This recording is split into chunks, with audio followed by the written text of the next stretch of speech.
Hello, people. Quoting Bill Seabury down in the live chat. Hello, everyone. Thanks for being here.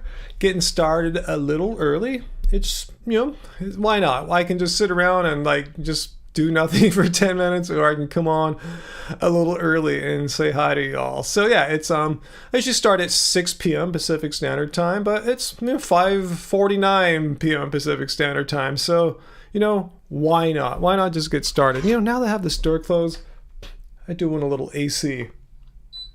So anyway, yeah, good to see you guys. So a lot of people already here in the chat. And yes, I am your vegan cult leader, and I'm speaking. And here to tell y'all, it doesn't suck being vegan. So thanks for joining. A lot of stuff to talk about this week. I have a few stories I actually want to talk about. Maybe that's going to be a new thing. I think, like last week, I was going through the Smithfield trial a little bit. Or I was going through, was that it? Yeah, we were talking about, I have a couple stories lined up for us today to talk about, so maybe we'll get a little more organized and disciplined in these Friday live streams, rather than me just kind of freewheeling it. Is that free? Just freestyling it. Freewheeling. Woodleaf, what's my favorite vegan basketball? Pretty much all basketballs are vegan. I mean, made out of vegan materials, unless you get up into the elite levels, like say NBA, and they use leather basketballs. And here's how to know if you're using a vegan or a leather basketball. You'll know because leather basketballs are very expensive, like $130, $50, something like that. I don't know. I've never bought one, but. Yeah, my ball is a pretty good synthetic whatever it's made out of, like $45, $50. So you'll know if you're using a non-vegan ball. You have to go out of your way and spend a boat ton of cash. So who is here? All our happy fam are starting to show up. Yeah, I think Fu was first on. I saw Metalhead on earlier, and Tin Man and John Ware. Hey, how is it going, guys? And Wesker, how is it going? Balls to the wall. Yeah, I've never said that on the basketball court. Man, I was playing I've been I feel like my conditioning on the basketball court is I've been struggling to get it back up. I kind of took a few weeks off, and I wasn't playing. I was just working out on the court, and yeah, not playing games. I feel like I'm struggling to get my conditioning back. But well, it's not a big problem to have at 55, I guess. It just kind of sucks a little bit. So I'm a little tired. I was at the gym today, basketball for 2 hours and 20 minutes. Let me see if I can find my workout here for you guys. See if I can get it in focus. So let's see. Workout, basketball, today. Let's see if we can get it in focus here. I'm going to try my best. You might have to zoom in on your screen there. If I go too close, it gets blurry. So I'll try this. I think is a sweet spot. So basketball, 2 hours, 22 minutes and 50 seconds.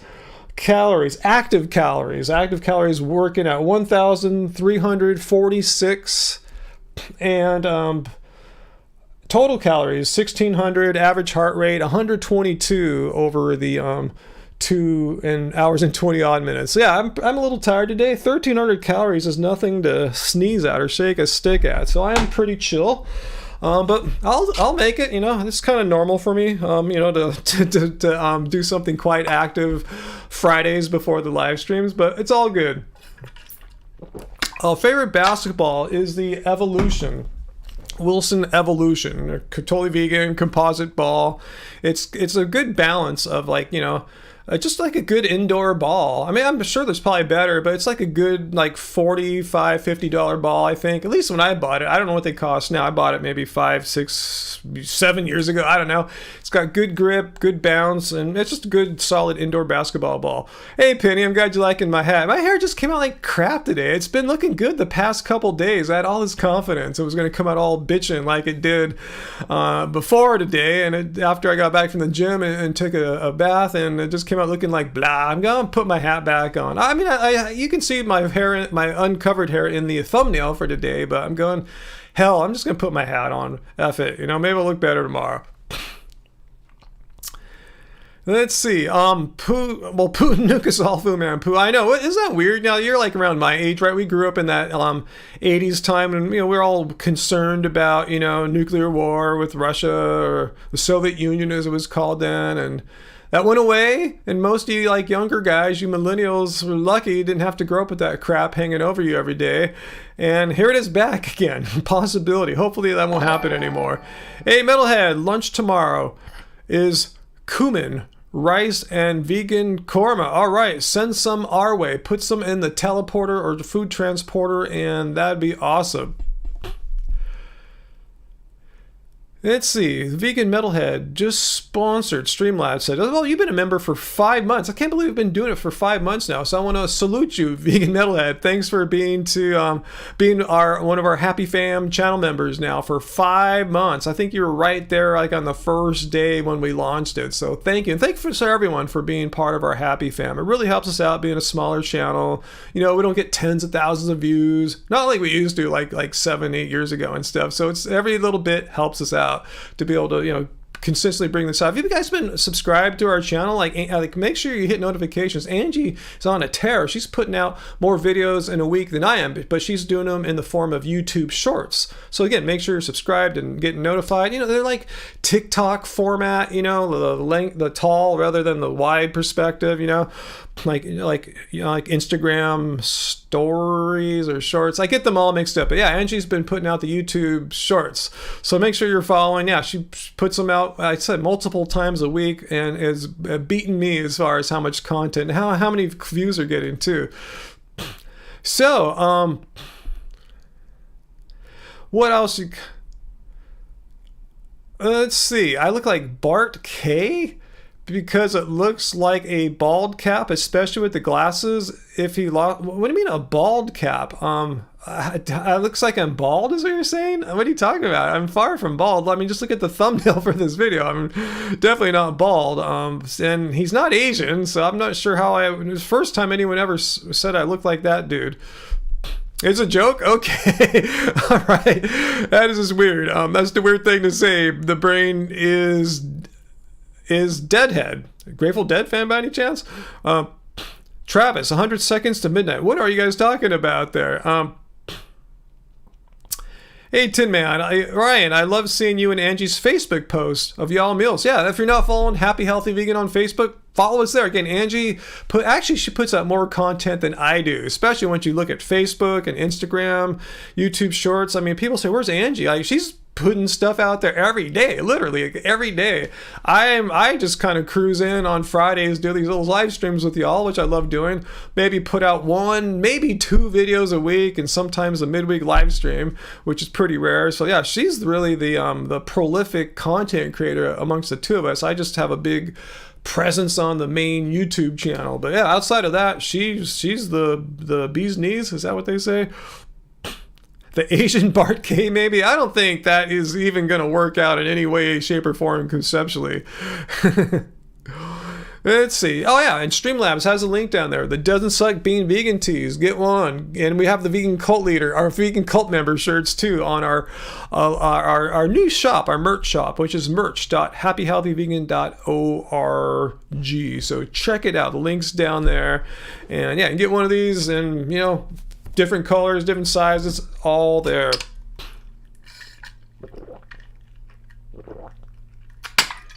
Yeah, old Pueblo Vegan. Angie's putting the content out. Yeah. Let's see, Michael. Yeah, you haven't been around for the past few weeks. Hey, Ryan, I had to work the last few Fridays. Glad to catch the live stream.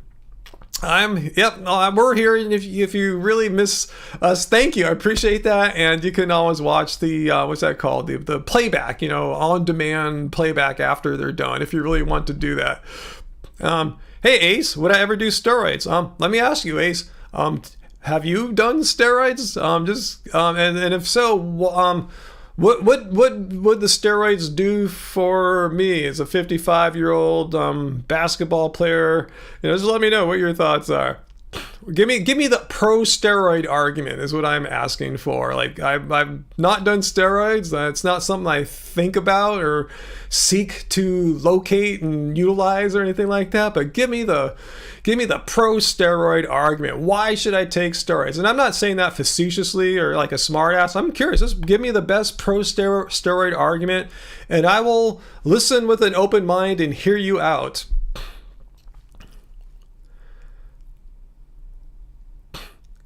That's interesting, Fu. You cooked your own testosterone and got an infection. How do you cook your own testosterone?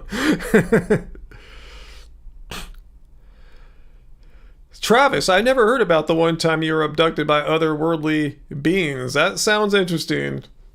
Hey, Peter. Yeah, we're going to talk more about Nick and Amy's story. I got a video from a Canadian TV channel all queued up here, and we'll talk about their prison. Are they actually doing it right now? Because it's super unfortunate. One thing that is unfortunate about their sentencings, though, is that the sentence to 30 days in prison, or is it jail? I forgot what it said. Anyway, they can serve it on the weekends, fortunately, which, is, if you have to go, if there's no way around it, you get sentenced and there's no way around it, at least you don't have to quit your jobs and all that. You can still live a kind of normal life, but I'm not saying, again, I'm not trying to justify their sentencing or being incarcerated, but at least their lives aren't going to be wrecked completely by taking, by having to lose their jobs potentially, because they can't go to work Monday through Friday. So at least, so they're in it right now. So I guess they're starting this weekend. If I remember, the article said they were going to start serving later this month. So I guess this is technically later this month since they got sentenced yesterday. Is that right, Peter? So I have an article. We'll pull it up in 1 second. We'll take a look at that and talk about what we think about that. I'll give you my thoughts. I mean, yeah, they broke the law. There's no doubt about that. But do they have to go to prison for that? I mean, are there other ways to punish them that aren't so harsh? If they got some probation, maybe probation and community service, maybe paying a fine or something like that for trespassing, because that's like a misdemeanor, right? Trespassing. Again, why should you go to prison? People trespass on my property here, and I don't put them in prison, just send them away if they're doing something dumb, or not to say what Nick and Amy were doing is dumb, but they're just trespassing. I'm saying 30 days in prison. So anyway, we'll talk more about that in a second.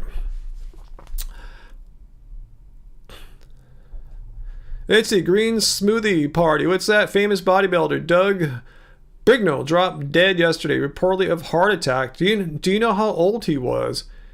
Yeah, they're getting 12 months probation too, Peter. I mean, that should have been all their sentence. They really should have got 12 months probation. Like I said, maybe some community service, a fine, but actually going to prison, for trespassing. I mean, come on. Old Pueblo Vegan. Oh, you're trying to play the hater here. Hey, Ryan, you are bald, in my humble opinion. If you can't tie it back, dude, grow the hair, bro. Actually, I'm growing out. See, it's starting to grow back in the back here and stuff. So I'm letting it grow out. Yeah, I'm doing exactly what you're saying there. Yeah, what's the real injustice of this case is that the animal farmers, as shown in the PETA video that inspired Nick and Amy to do what they did, showed dying pigs, dead pigs, all sorts of atrocities and horrors when no one was looking. Sure, a third party went investigated later on, just like in the Smithfield case, and when a third party's coming, if that's your factory or business, they let you in. They schedule it with you. They just don't drop in whenever. So, of course, they're not going to find anything wrong because it was planned. It's like, the person who's inspecting you knows, they know when the inspector's coming. It's not really a true inspection. Hey, Jordan, how's it going? Our favorite 14-year-old vegan in the world. How's it going, Jordan? Good to see you. And thank you for our first super chat tip of the live stream, Jordan. I'm with you, Uluwali Blue. Actual prison is pretty egregious.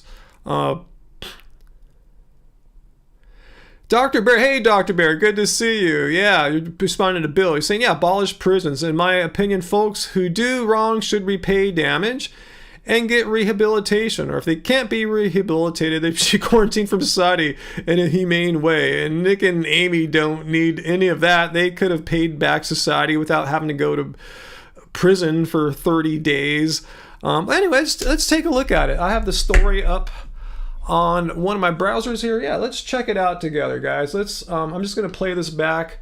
It was from CTV News in Vancouver. So here we go. Animal rights activists convicted over a protest at an Abbotsford farm have been sentenced to jail time.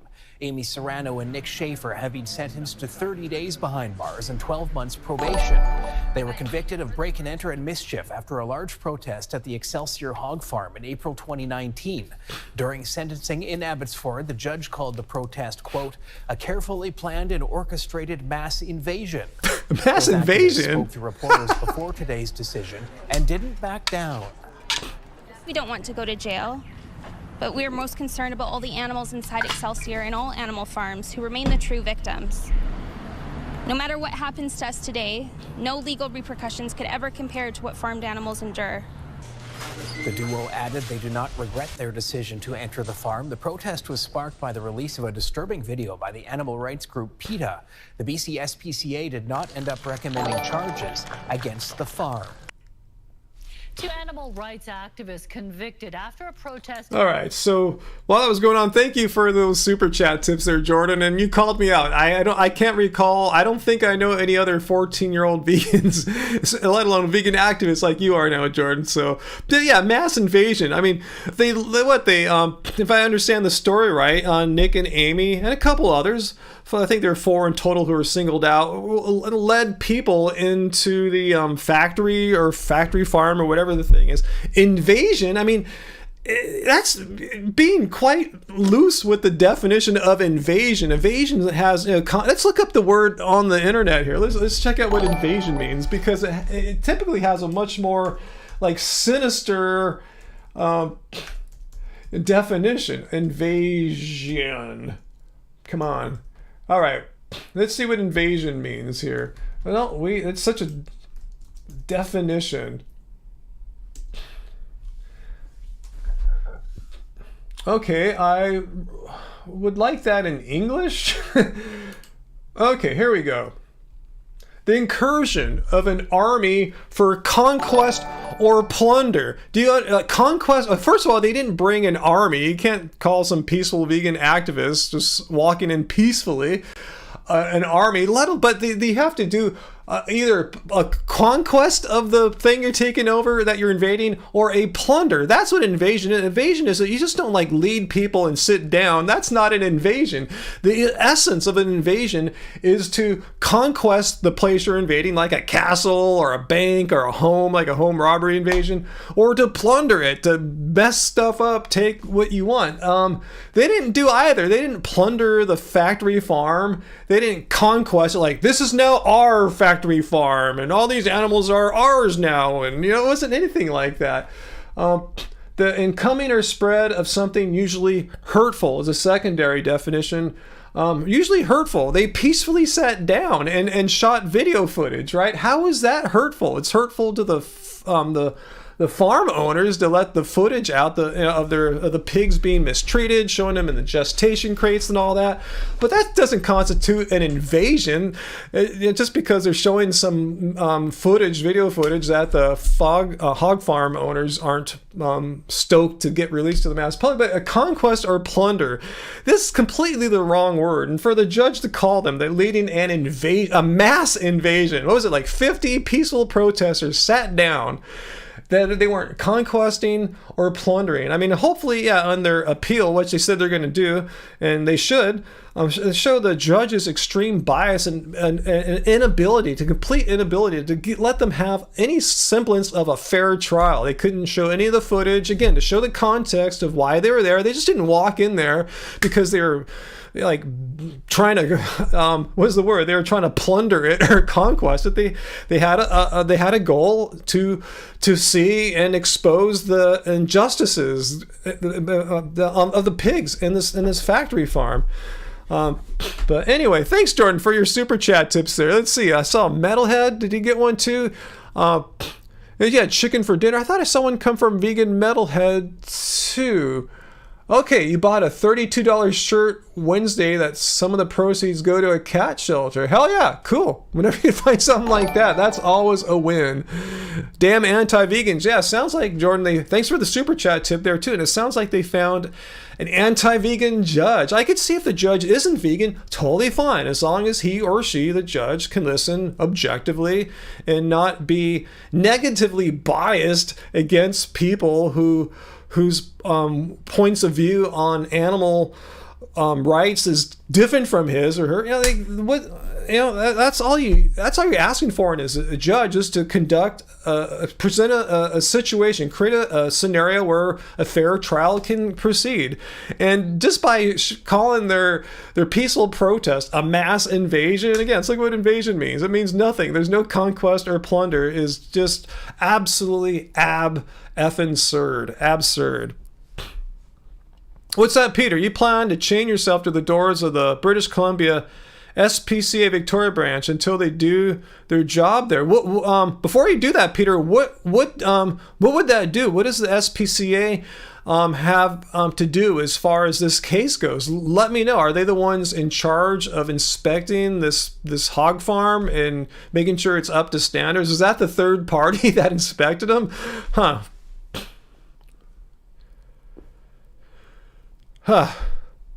I agree. The judge should be vegan. Yeah, there's no doubt about that, Jordan. But even I'm saying, even if the judge wasn't vegan, as was in this case, just don't be biased. Don't be an a-hole to vegans just because you don't like us or what we believe in. I mean, a judge should know that. I mean, his or her job is to conduct their courtroom so that a fair trial can happen, so justice can be served, rather than railroading someone.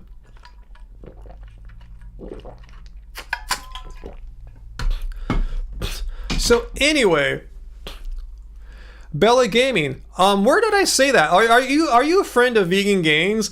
If you're in a survival situation, why do I think it's okay to kill an innocent animal just to sustain yourself? Well, I didn't say it quite like that, an innocent animal. I said I would do what it takes to survive. So meaning, if I'm on a desert island, and as a vegan, I don't eat honey or bivalves, if I were to die, if I was facing death, without even thinking about it, without even a second thought, knowing I would face death and there were honey there and bivalves, I would eat them. I didn't say I'd go and kill a human or kill a cow, which usually don't exist on desert islands. So please don't put words on my mouth. I'm just saying I wouldn't sit there and die with a big pot of honey or something sitting next to me, or with bivalves in the water. I mean, if I want to get back and see my wife, and I'm not gonna die and leave the honey or bivalves there. I don't have no idea. I have no idea what I would do in a life and death situation if there are animals there. I mean, you don't know either. And eat something, not someone. And a case in point is, I don't know how, if you guys outside of California study California history, have you heard of the Donner Party, guys? Just let me know down there, yes or no, if I need to explain what the Donner Party is all about. So let me know before I go any further. But Bella Gaming, are you here because of Richard? Because I never said I'd eat an animal. Let me know if that's what you're here for. Because, Richard, ask him why he fed his dog meat. I can show you the conversation with him admitting to that. He fed his dog meat because it said his dog was going to die without giving it raw meat. So in his case, where it was a life and death scenario, Richard Vegan Gains, who we don't talk about here anymore, found he wasn't the Mr. Tough guy. I would die for veganism. No, he wouldn't even let his dog die. Not to say he should have. Okay, so you guys have heard of the Donner Party. Yeah, they were trying to cross the Sierra Nevadas here in California. They left a little too late in the year, and there's an early winter storm, shut them down, dumped feet of snow, and they were immobilized. So some people died. And after the people died, the survivors said, we might need to eat them if we want to make it to spring. But my point is, before the Donner Party left, wherever they left from, Missouri or whatever, and if you ask them, hey, would you ever eat a human if it meant saving your life? I'm sure all of them would say, hell no, I'd never eat a human if my life did. I'm sure they would say that. But when the circumstances, were survival, things change. So that's all I'm saying there. So yeah, I have no idea what I would do in a situation like that. I can be a tough guy. I would never eat a human. I probably wouldn't, but you don't know. Like I said, I'm sure everyone in the Donner Party before they left would say, hell no, none of them, 100% unanimously would say, no way would they ever do that. But Jordan, yeah, I would dig into the honey. If there was some honey and bivalves, I wouldn't think twice about it. If that meant the difference between getting me home to Angie, or not, I dig into the honey, I dig into the bivalves.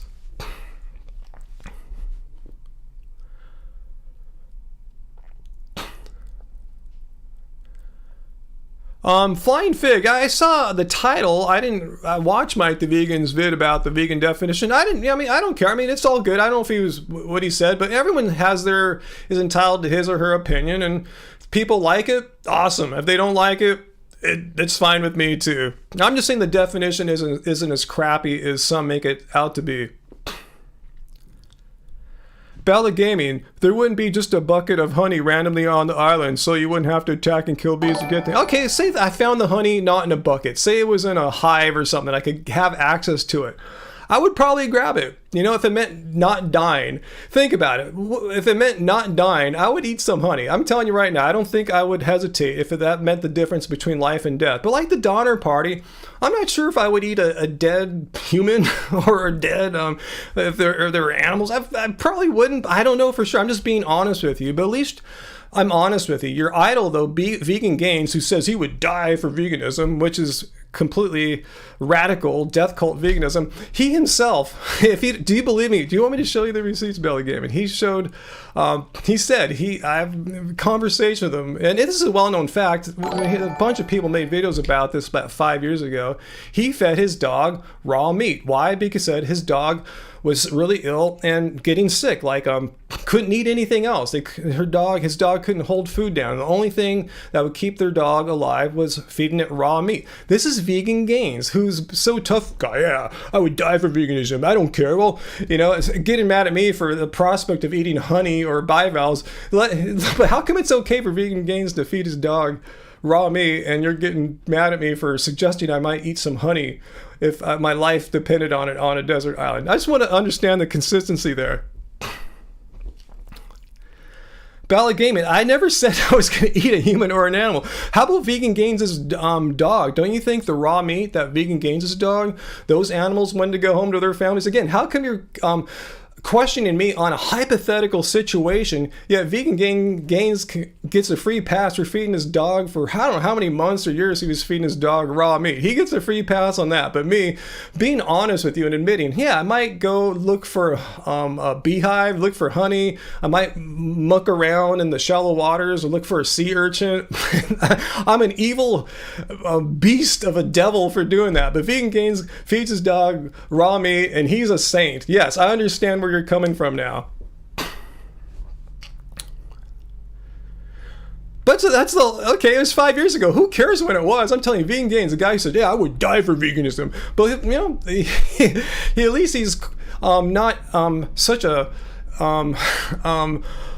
compassionless, heartless person to let his dog die for veganism. So I commend him from there. But don't try to put me out to be some evil guy, because I'm admitting on a desert island I might eat some honey. I might eat a bivalve. You know, well, you know, again, Vegan Gains feeds his dog raw meat, and he's a saint. Yes, I get it.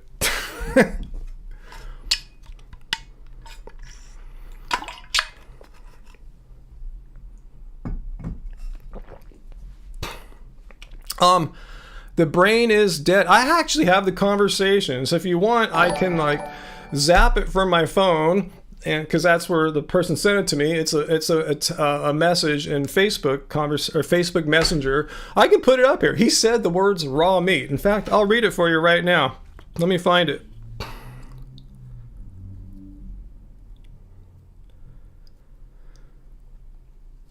All right. Can't see it here, but I can. If you don't believe me, I'll just zap it over. I'll airdrop it.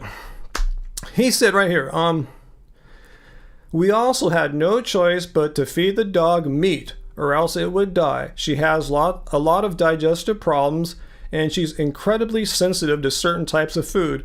We can't even feed her certain meats, and the meat we fed her was unfit for human consumption. But he said right there, we had no choice but to feed the dog raw meat.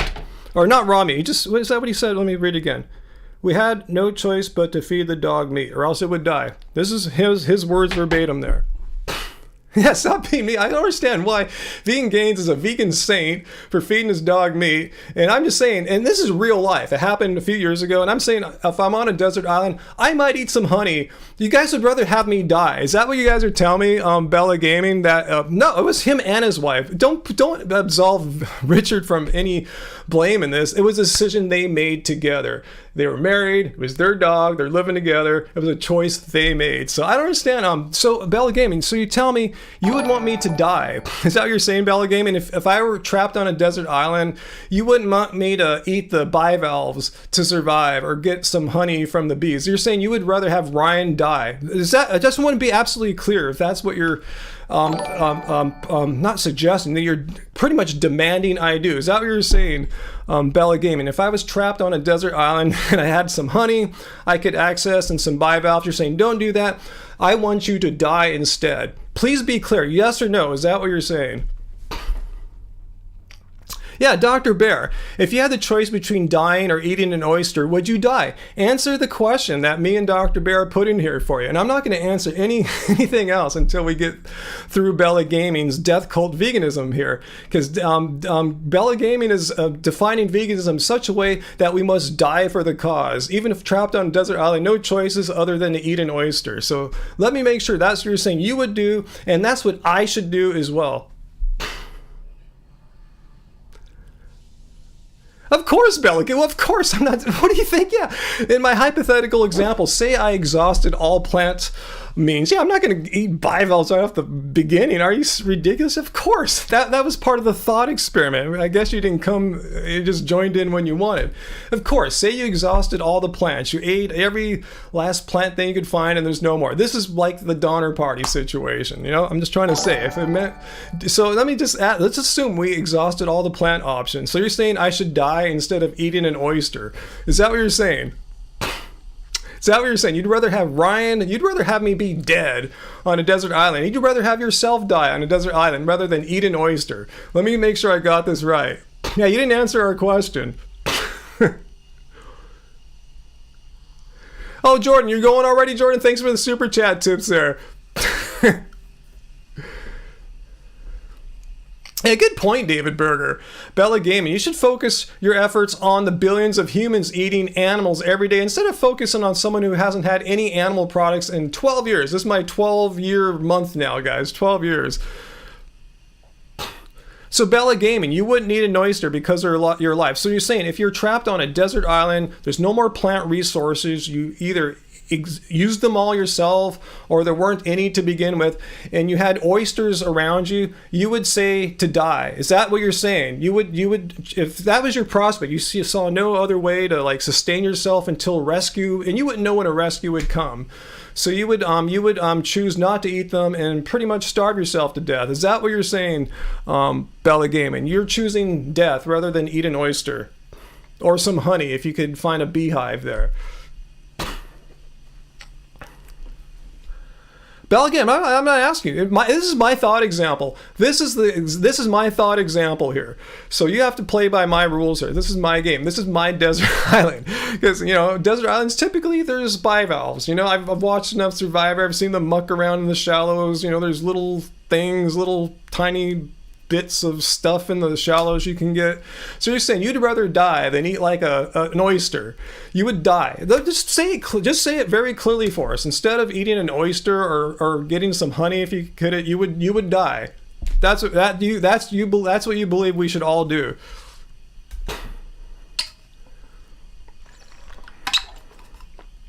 Hey, Uncle. Good to see you, Uncle. Uncle, can you block or ban that I think Streamlabs took care of it, that sexfind.pro website? Michaela, I can talk about fruitarianism, but it's such a wide open topic. Like, give me something specific to discuss about fruitarianism. Well, Bella Gaming, other ways. Like, say there's no other option. Say we eat all the plants or there are no more plants. What is there to do? Breatharianism? I mean, what's the other option? What are these other ways? Can you be specific? You're just being very, very vague and ambiguous, and I'm not going to let you off the hook with that. If you're going to come here and give me crap for eating oysters, I want to hear about these other ways, because I would explore these other ways too if I were trapped on a desert island and ate all the plants and there were oysters around me. Like, what are these other ways? I'm trying to be creative here. Breatharianism? Sun gazing? Like, what are these other ways to survive? Hey, Produce Not Pills, I see that Beyond came out with steak. No. By building a boat and escape. Great plan. Let's say you couldn't build a boat and escape. Let's just say you're stuck on this desert island. I haven't heard of too many people being able to build a boat and escape when they're trapped on a desert island. So let's just say in my thought experiment, that was a no-go. There's not enough trees or bark or whatever on this island. Not all desert islands have a ton of resources. That's why they're desert islands.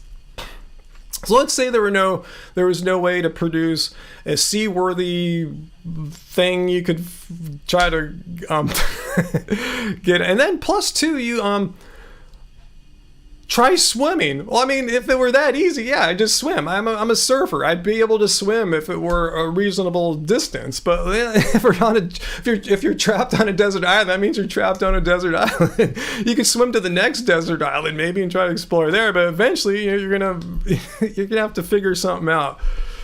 Yeah, just Uber in some food. There's a good one. So basically, you don't want to answer my question. You won't admit that you would die. So let's just say on my desert island, there's no other ones you can get to.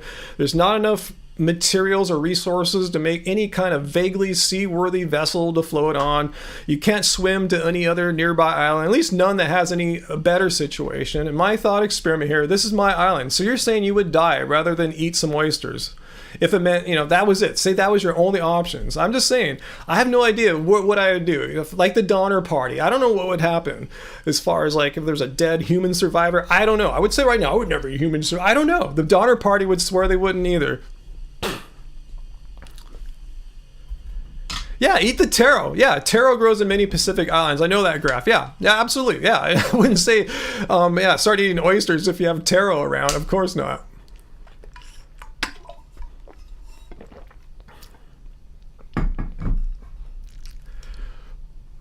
Yeah, Dr. Bear, good point. Maybe we can time out the disingenuous, lying troll who isn't listening to me at all. They're just making their own bull crap up here, Bella, we're not even really talking about animals per se. We're talking about, I said in my thought experiment here, let's say we had access to some honey and or there were bivalves like oysters and sea urchins and clams and mussels and stuff like that. That's all. I didn't say there was a goat on the island or anything like that. Just say we had access to some bivalves and some honey. I'm telling you, I probably would eat them. I don't think I'd have any issue when faced with death. My death. I don't think I have any issue going down the bivalve road. Okay, good for you. So you're saying in that situation, surrounded by resources of bivalves and honey, you would select death. Well, that's your choice. That's you. That's frightening. I call that death cult veganism. People that think veganism under certain circumstances requires us to sacrifice our lives. I totally don't subscribe to death cult veganism. And if you do, fine. You go hang out with your fellow death cult vegans. You all guys can hang out together and talk about how you're so brave. And in the face of death, you would commit suicide in essence by starving yourselves instead of eating a bivalve. Again, I'm not advocating eating goats or humans or anything like that in the Donner Party. I'm just saying if there were some simple things like honey or bivalves, I would be open to it in the absence of any other options. For survival's sake. Yeah, this is nonsense.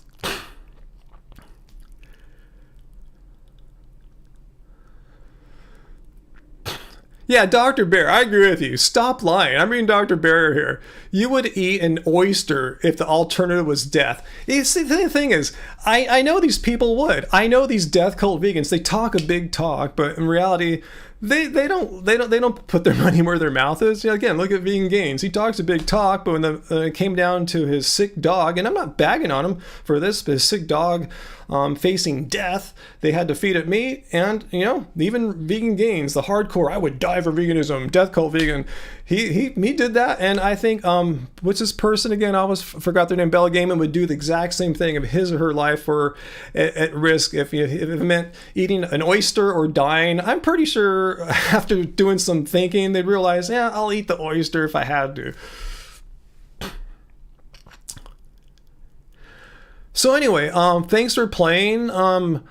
and thanks for being so disingenuous, but thanks for finally answering the question that you are an advocate of death cult veganism, and good luck to you on that. And make sure all you death cult vegans, like what's the Bella Gaming, make sure you when you get new people when you're trying to convince people to go vegan, make sure you let them know right up front. Don't let them wait years to find this out. Let them know right up front. Oh, by the way, if you go vegan, there are certain circumstances where veganism requires you to kill yourself or let yourself die, or maybe let your child die, or something like that. Just let them know there's certain circumstances where you or a loved one may be asked to die for the cause. Just let them know that right up front, okay? That veganism requires suicide in some cases, or this, killing your kid or something like that, infanticide. Make sure they are totally, you're 100% transparent with them that veganism is a death cult, in your opinion. Yeah, Dr. Bear, let's talk some sense into this nonsense. Do you have any idea how painful and gruesome death by starvation is? They don't. They have no idea. They just sit there in their house eating vegan ice cream. Yeah, I would die instead of eating an oyster. Bull effing loney. No way you would choose that over eating an oyster. Get real. So anyway, thanks for playing. And Uncle, can you put them in timeout? We got to move on and answer other people's questions. This is ridiculous. They still have no problems with Richard feeding his dog meat, but I'm an evil traitor to veganism because I might eat an oyster if I had to on a desert island faced with starvation, death by starvation. Yeah, I'm such a horrible person. Anyway, Michaela, can I talk about my experience being raw if you felt it could be healthy long term? I thought raw was unnecessarily difficult, always having ripe fruit and veggies 3 meals a day, 7 days a week. It's a job unto itself. It's to have the food management, the ripening management. It's kind of expensive is another potential. It doesn't have to be, but it can be a little expensive. I know people like John Kohler find ways to get around that, but he grows a lot of his own food. So I didn't see any advantage of it. It didn't make me more vegan. It wasn't like I was saving more animals or something like that. I didn't feel any really great benefits from it, given all the difficulty it presented. So let me know if you want to know more about that. Yeah, Uncle Lost, sitting in their house eating vegan ice cream. That's what Vegan Game's doing now. He's sitting in his home eating vegan ice cream. Yeah, he's an a-hole because he might eat an oyster on a desert island facing death by starvation. Starvation by whatever. It's like it's easy to say that when you're in your home with a roof over your head, eating vegan ice cream that you got from Uber Eats.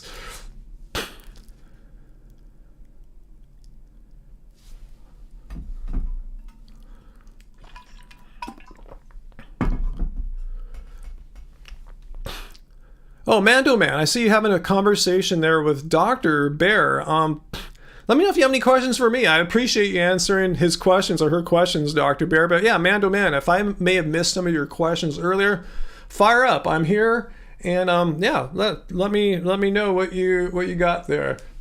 Actually, let me go back to here. Yeah, let me know if you have a question for me, because I did entitle this live stream, Ask a Long-Term Non-Deficient Vegan Anything.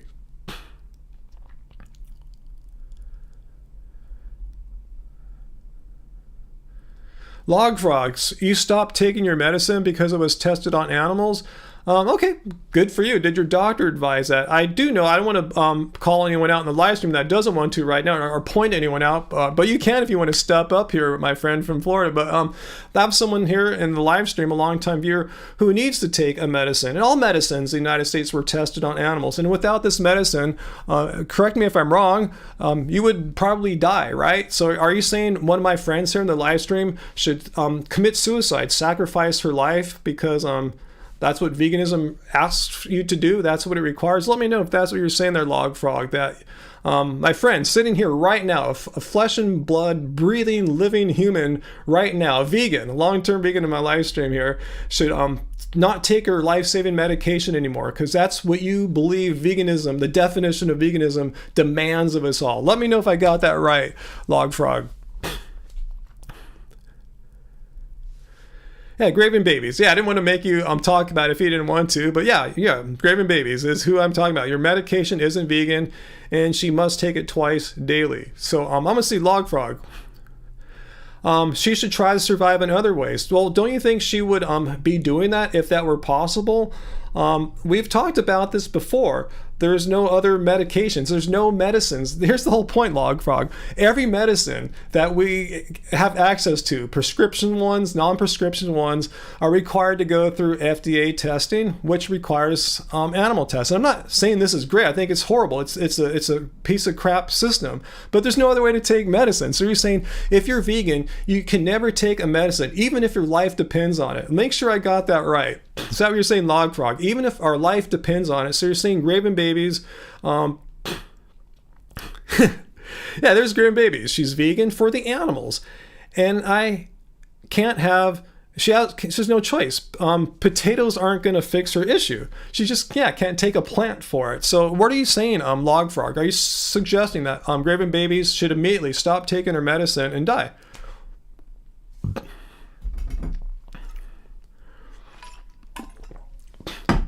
Okay, you shouldn't. So you're saying she shouldn't take her medicine. Is that what you're saying, Log Frog? So, and if the alternative is death, she just needs, Graven Babies just needs to take one for the team and die? Is that what you're suggesting, Log Frog? Because here is another example of these radical death cult vegans that believe that being vegan in some circumstances asks you to lay down your life, to part with your life, end living, and for the cause. So is that what you're saying?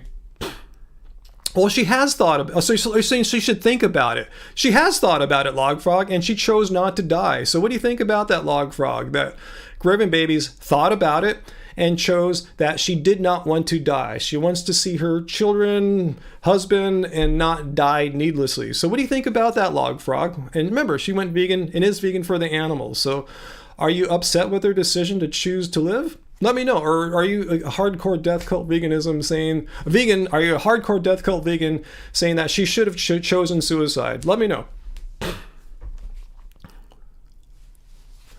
What's evil in your opinion? To choose to not die? So you're saying her decision to not commit suicide is evil. Is that what you're saying?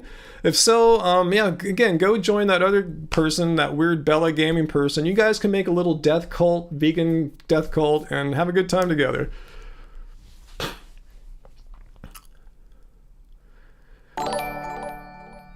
Hey, vegan metalhead, vegan for the animals, and I take medication to not be suicidal. I have no choice. But you have people here. You've had 2 people now saying you should. Log Frog, you don't have to, yeah, poor animal. Of course, it's unfortunate that these medicines are tested on animals, but there's no way around that in this country or most others. So Log Frog, tell me, yes, they should... these vegan friends of mine should just say yes, right? Say yes. Yes means, yeah, you believe that they should sacrifice their lives. These humans, these flesh and blood humans here, like Metalhead and Graven Baby, should choose death for themselves. Is that what you're saying? Say yes or no. There you go. Graven Babies had surgery to try to fix her issue, and it didn't work. Surgery was extreme, so the only alternatives she has is to take medicine. I don't understand where you guys think that vegans must commit suicide. Let's all have a drink here as he comes up. It's not a matter of worth or less. You're phrasing the question wrong. Are you saying that vegans should kill themselves? Are you saying vegans should lay down their lives and die? Because let's look at the definition of veganism here. Drink up, guys. Nowhere in the definition of veganism does it say that you need to commit suicide. Don't believe me? I know some of you guys don't like this definition, but one great thing about the definition of veganism is that it doesn't say you should kill yourself. In fact, it says later on down the page, like, take your medicines that your doctor prescribed. Yeah, it's unfortunate they're tested on, but yeah, it's a philosophy and way of living which seeks to exclude, drink up, guys, as far as possible and practical, all forms of cruelty to animals for food, clothing, and other purpose. And there's no way to get a drug approved in this country or most countries that you guys live in without animal testing. It sucks and unfortunate, and there's groups like the PCRM trying to change these laws. They're lobbying in Washington, D.C. to try to change these cruel and barbaric, archaic laws. But until that happens, Graven Babies and Metalhead need to take their medicine. So are you saying they should die? Okay, Log Frog, so whatever, the definition's bad. You're feeling bullied because you're suggesting 2 of my friends should commit suicide. That's why we're not particularly pleased when a vegan comes here and says that other vegans should kill themselves for the cause. Take one for the team. This is ridiculous. I really despise you death cult vegans. And again, make sure when you're trying to get new people to go vegan, let them know right up front that there's certain circumstances where they may have to kill themselves, like if they're on a desert island, they couldn't eat the bivalves, or if they need to take a medication that they need to take, or else they could die, that they can't take it anymore and they should choose death. Just make sure you're very clear and transparent with potential new vegans on this issue and see how that goes, and come back and tell me if they're cool with that.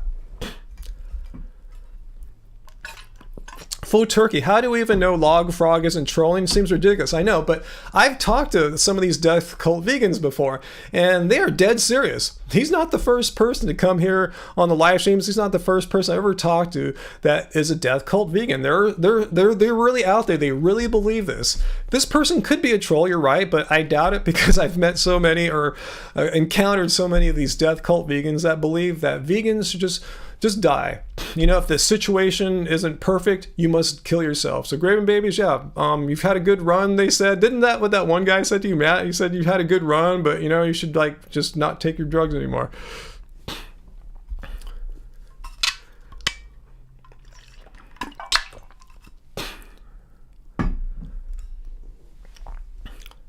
Yeah, good point there, Peter. Good point there. Yeah, we're talking about, yeah, like, you know, like actual, you know, medicine. It's like, you know, not like, you know, like or like some like, you know, like Chinese herbal Eastern thing, like something like that. We're talking about, yeah, medicines that you buy like in pharmacies or drugstores or stuff like that. Log Frog, I know absolutely that, but I know what you're saying there. So, but you're saying that despite the flaws in the FDA drug approval process, where they do some animal testing, and in Graven Baby's case, the animal testing was done decades ago. It wasn't like they killed animals just for Graven Babies. The testing was done a long time ago. So, so you're saying she should die. So just let me know. Be very clear, Log Frog. Just say yes or no. Say yes, she should kill herself. Just tell me that right now. If that's your opinion, be very clear, because that seems to be what you're arguing for. It's just really disingenuous how you kind of just, you don't want to come out and say that, but that's what you're arguing for. You're saying that Graven Babies and Vegan Metalhead should not take their medicines, and in Graven Baby's case, it's life-saving medicine, and you're saying she should die. Is that what you're saying? Hey, Groovy Lisa, you came in at a hot time. Graven Babies, yeah, to be transparent, I did talk to my doctor about vegan-friendly medication, but you had no choice, unfortunately, because the FDA isn't looking out for vegans or anything like that.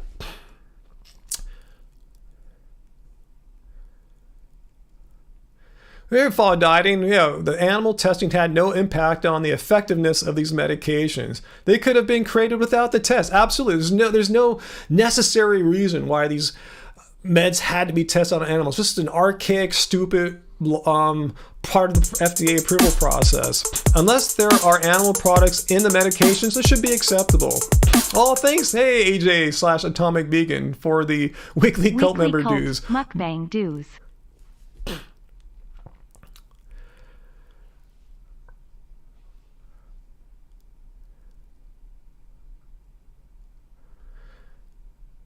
Yeah, Graven Babies, you don't like taking your pills. Who likes taking medications? I know, exactly. Absolutely. It's not like something you pride yourself on. But it's funny how Log Frog won't just come out and say their point. What you're trying to say is like people like Graven Babies who need to take a life-saving medication. You tried other options like, you know, surgery, you know, extreme option, didn't work out, unfortunately, need the medication. So you're saying there's no other option other than take medications to save her, to sustain her life, and she should die. Log Frog, you're not answering my question. Peter or Uncle, can you time him out? Since this is my live stream, I'm the one asking the questions, I want you to come out on the record and state your position here. Don't try to play games with me here. You're saying that Graven Babies should kill herself, or not like kill herself, but like stop taking her medication, which would in effect, you know, end her life. So that's what you're, and until you, just put him in timeout. He won't answer my question. Death cult vegans are wimps like that. They don't like to not all of them, but like 9 out of 10 of them hate to say that point. But that's the logical consequence of their beliefs, but they don't like to state it because they know it sounds crazy and it's extremely unpopular.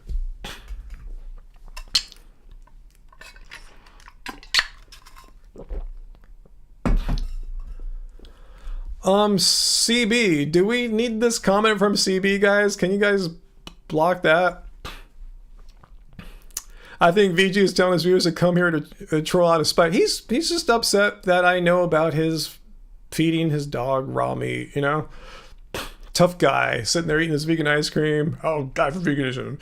Feeds his dog meat when the life of his dog is in danger. And, you know, no, I'm not criticizing him or anything. I'm just saying, just point out some hypocrisy.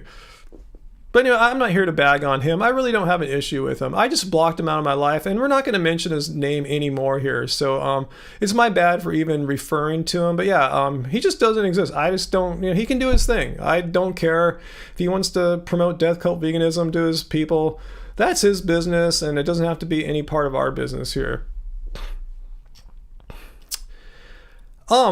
11 YouTube, you're new here. Is there a good test for nutritional deficiencies? Talk to your medical doctor about that. You don't want to talk to people like me or VG or any of these. We're not health professionals or anything like that. I would talk to your doctor, but I say a good place to start would, have your doctor give you a blood panel. I'm going to get one done in a couple weeks. I like to get them done every 18 months or so. It's time for me now. So get a good blood panel. And make sure you're testing for like iron as well, B12, stuff like that. And vitamin D if you want to add that on. But yeah, talk to your doctor, get a blood panel. That's a great place to start. It won't test for every last deficiency, but it's a good place to start. But yeah, talk to your health professional about that. Don't talk to stupid YouTubers like us, unless that stupid YouTuber happens to be a health professional, medical doctor, so on. Graven babies. Yeah, absolutely. Yeah. It doesn't count, Graven babies. It doesn't matter. Only thing that matters to this person is that you are taking a medication. That's all your veganism amounts to in this vegan death cult member's mind, is that you're taking a medication. Oh, Penny, thanks for telling me about vegan boot camp. And no, I haven't had a chance to look for that yet. Thanks for telling us about that last week, though. I totally forgot about that.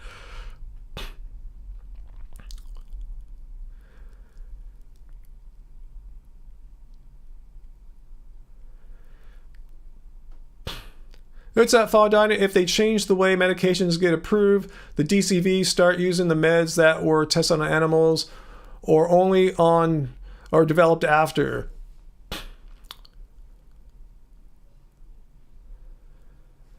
Let's see, Mondo. I did a vegan about the Smithfield verdict, but for someone short on time, could I give you a summary of my thoughts? I hate how the judge did not allow. Just watch the video. I'll probably butcher if I'm ever to do a summary here, I would butcher it. But yeah, I did talk about how the judge was a complete joke. In the and same with the Attorney General of Utah receiving campaign contributions from Smithfield, and yeah, the judge didn't allow evidence that was relevant, such as showing the footage that they shot there to show why they were there in the first place, the defendants, why they went there for. Couldn't show any of that. It's just a complete just crap judge situation, just like in the one with the one in Canada this week. Fortunately, the guys in America, the DirectX DXE activists, were tried in front of a jury of their peers, and the jury of their peers said this is nonsense.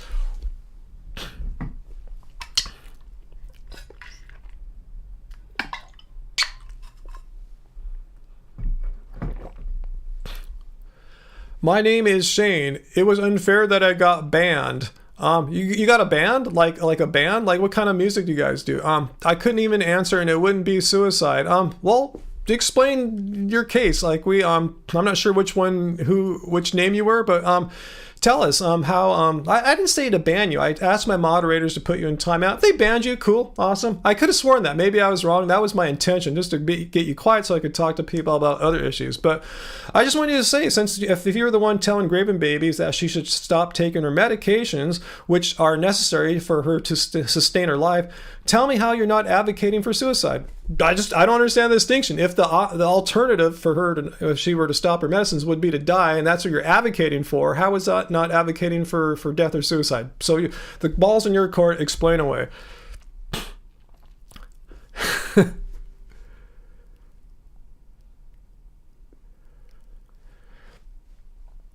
What's that, Dr. Bear? My name is Shane. If you refuse to eat food and died of starvation, is that suicide? I guess he's going to use some mental gymnastics and sophistry to try to say, no, that's not suicide in any way, shape, or form.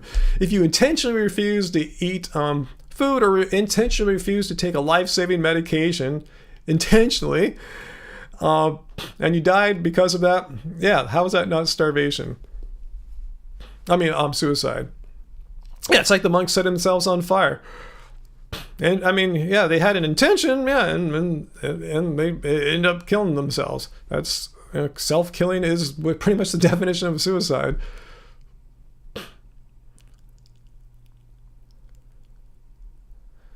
Oh, Graven, you have to go to the doctor every 6 months for blood work and checkup. It's horrible.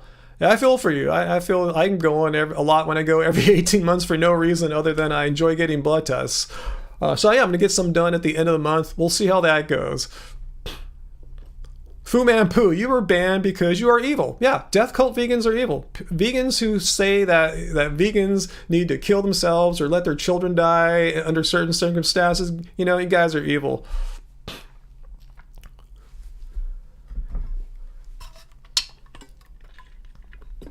AJ, you need to find a doctor. Well, if you're ever in Southern California, I can recommend some great vegan doctors, gastroenterologists, cardiologists. I think they even have a psychologist or psychiatrist too. So let me know. They're all plant-based or vegan. I can hook you up. Uncle, yeah, suicide is not vegan. You would be harming an animal yourself. Okay, you timed out. Your name is Shan. Okay, good. Thanks for doing that, Peter. Yeah, we don't really need death cult vegans coming here. People who are telling my viewers and my friends, people who are longtime viewers of our channel, that they should consider either starving themselves or denying themselves of the medications that their bodies require to sustain their lives. They're advocating for my friends to kill themselves, and we don't really have any toleration for people advocating for advocating that others kill themselves. We have zero tolerance, that's our policy. Zero tolerance for advocates of suicide, advocating that others kill themselves. And I would hope they wouldn't kill themselves as well, like Shane or whatever. But yeah, telling grandbabies to kill herself, just completely intolerable. Peter, there's a huge doctor shortage in Canada. Wow. Yeah, I think a lot of people have quit their jobs over the past few years.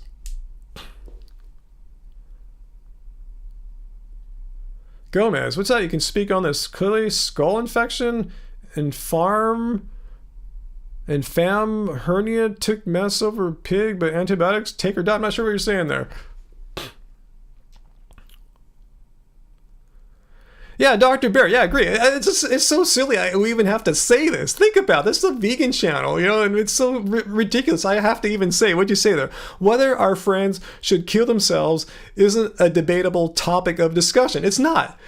Why do we even have to talk this? It just shows you how radically extreme and radical some people think what their radical definition of veganism is. It's such that it entails that vegans in some circumstances should die or should let their babies or kids die because the medications the kids might need for saving their lives. This is ridiculous that we have these extreme, what I call death cult vegans. And I say, if you encounter death cult vegans, just run. Just get the hell out of there, because that's a scary place. These people are scary, going around saying that we should kill ourselves. We should lay down our lives and don't take medications we need. And, it's just a bunch of nonsense. Nowhere in the definition of veganism does it say that you need to kill yourself sometimes. In fact, let's go down a little bit further here. Medicine. Currently, all medicine in the United Kingdom must be tested on animals before it's deemed safe for human use. But please note, the Vegan Society does not recommend you avoid medication prescribed to you by your doctor. A vegan who is looking after themselves the best they can is an asset to the movement. So, they're saying, a dead vegan that died needlessly is not an asset to veganism. So nowhere in here does it say that veganism requires, in some circumstances, surrendering your life to the cause or the life of your child to the cause. If anyone says that, run like hell, don't look back. Death cult vegans are extreme and scary.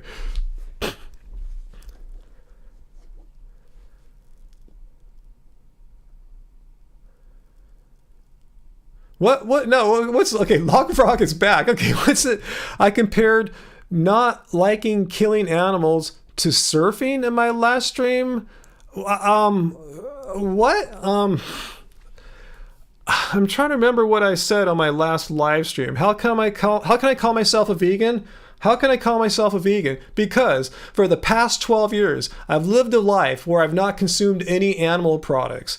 As far as possible and practical, all forms of cruelty and exploitation to animals. I mean, yeah, maybe I ran over a bug with my car today when I drove somewhere. You know, maybe an animal was harmed in the delivery of my bananas from the equator. Who knows? I have no idea, you know? But I haven't consumed any animal products for 12 years. I've been a vegan advocate online, an activist online since 2013. So yeah, I guess I'm not a vegan, huh? I should just go eat steak. Is that what you guys are, these death cult vegans? I'm not extreme enough. You know, I haven't had any animal products. I can, you know, I've made, you know, every day almost we get someone on social media or an email telling us how we help them go vegan, but I'm not a real vegan because of some misunderstanding of something I said on my last live stream. Let's see. I'm trying to remember. I do kind of remember making some comment like that. I'm not denying it, but I just don't. I would like just tell me what you thought I said. Be very clear, and we'll discuss that. Okay. Why are we attacking me for? You just hate me because Vegan Gains doesn't like me. That's it. The guy that feeds his dog meat, you don't like me because of that. You know, whatevs.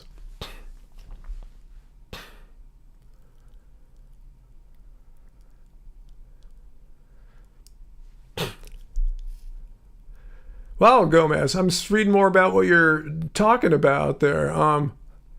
Huh. Wow. So what was it you got diagnosed with? What is that? I must have missed that part. Yeah, meat community.vegana. Let me read your comment there. Actually, let me get out of the definition of vegan here on my screen. Yeah, vegans aren't a solid movement with a solid goal. So if you died for veganism, how would that help? How would that help? I'm a vegan because I believe in the philosophy, but I wouldn't die for it. Exactly. That's what my whole point is. If I'm on a desert island and I saw a bivalve and like a way to get honey, I wouldn't think twice about that. You know, would I eat a dead guy? I don't know. Ask the Donner Party. They wouldn't eat a dead guy, you know, but, you know, I have no trouble eating an oyster if that meant the difference between me seeing my wife again or not.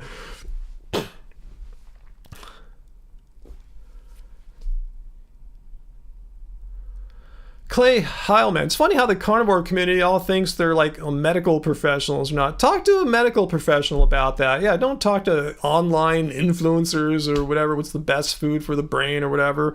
Talk to someone who understands physiology, neurophysiology in particular, rather than just some guy who got educated at the University of Google. Okay, what's that? I said something like, well, I like surfing, but I wouldn't die for that.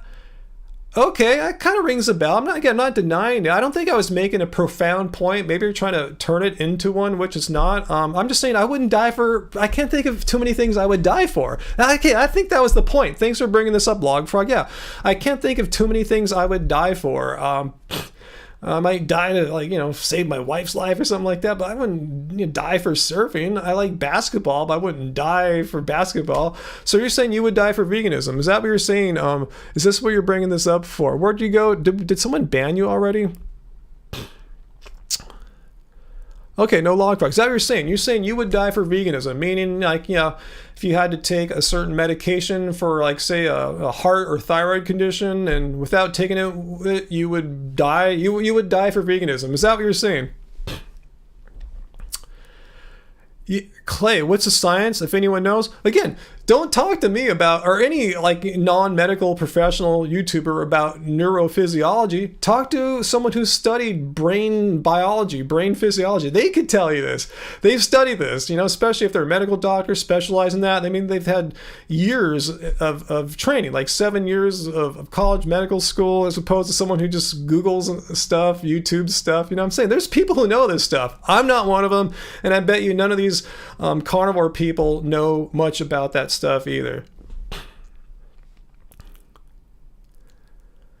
Not log frog. You know, I'm not going to die for. I'm asking you, would you die for veganism if you had to take, if you needed to take a medication that was tested on animals, like, you know, just for your heart condition that you don't have, let's say you had one, or thyroid condition, let's say you had one, it was tested on animals, you would forego it and pretty much die if that was your only option. Is that what you're saying? Because I wouldn't do that.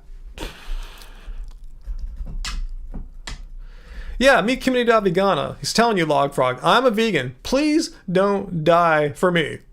It wouldn't be worth it. We don't want that. Hey, Dinah Bananas, plant-based eating. How are you? Dusty Dud. I know, good question there. Huh? I've never been trapped on a desert island. I'm just saying, I know for a fact, if I were trapped on a desert island and it meant like dying or not dying, I would go find the beehive and eat some of their honey if there were one. I would eat some oysters if there was some. I know that for a fact. Yeah, we're not going to mention the carnivore doctor that lost his license for what did he lose it for? It was something really ridiculous. As incompetence, if I remember correctly.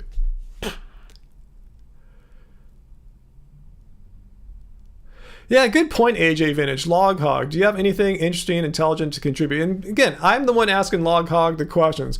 Yeah, I've stopped taking your meds, so yeah, no, but I said apparently your meds weren't life-saving. That's what I'm saying. They're like we were just talking to Graven Babies. She had an operation, surgery, to try to fix her health situation didn't work, so she has to take meds pretty much for the rest of her life. So you're saying you wouldn't do that. You would stop taking medicines that were necessary. Just Log Frog, yes or no? Saying yes, I would stop taking life-saving medications. There's no, I would not stop taking life-saving medications. Those are the only two answers we want to see from you, Log Frog. Stop trying to jump around and evade the questions here. So yeah, you would stop. Yeah, okay, yeah. So now we know Log Frog would commit suicide for veganism. Thanks for playing and go have a nice day. We don't talk to people who advocate suicide in the name of veganism. So yeah, we can ban them. Thanks for answering the question. I'm not banning you because I think you did something wrong. We just don't, we don't let people come to our channel and say that to promote suicide. This is not what veganism is about. Again, let's look at the definition here of veganism. Nowhere in here does it even remotely suggest that there are certain times where you just need to lay down and die for the cause, like take one for the team. Just don't live anymore. Or maybe your baby shouldn't take that medicine. Let your kid die for the cause. Nowhere in the definition of veganism is it. And then if we did, imagine all the stupid videos we'd hear from carnivores. Oh, look at these dumb vegans. They're just like dying needlessly because they're too afraid to take simple medicines. It's like they're crazy. They're a death cult. And they would be right. I would have to say, if carnivores made videos like that, Vegan Deterioration, Sean Baker and Saladino made videos like that calling us death cult people, I would have to agree with them. For once, I always think everything they say is nonsense, but if they saw these death cult vegans like intentionally dying or letting their kids die, which makes headlines, right? Whenever a vegan's kid dies, it makes headlines. So if you're a vegan and you let your kid die because you didn't want your kid to take a life-saving medication, all the carnivores would be on top of it, calling us death cult members, and I would say, yeah, they're right in this particular analysis.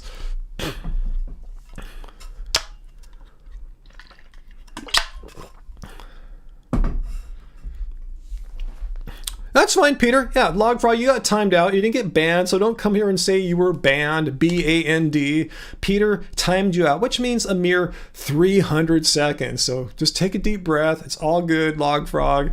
We didn't censor your right to free speech. We just timed you out because we need to move on. And yeah, everyone's calling you dishonest, like Flying Fig. I call liar dishonest, just saying. No one believes that. No one believes you. It's, again, so easy when you're sitting in your house with a roof over your head, eating some vegan ice cream that you got from Uber Eats. Yeah, I would take one for the team. No, you wouldn't. You're a wimp.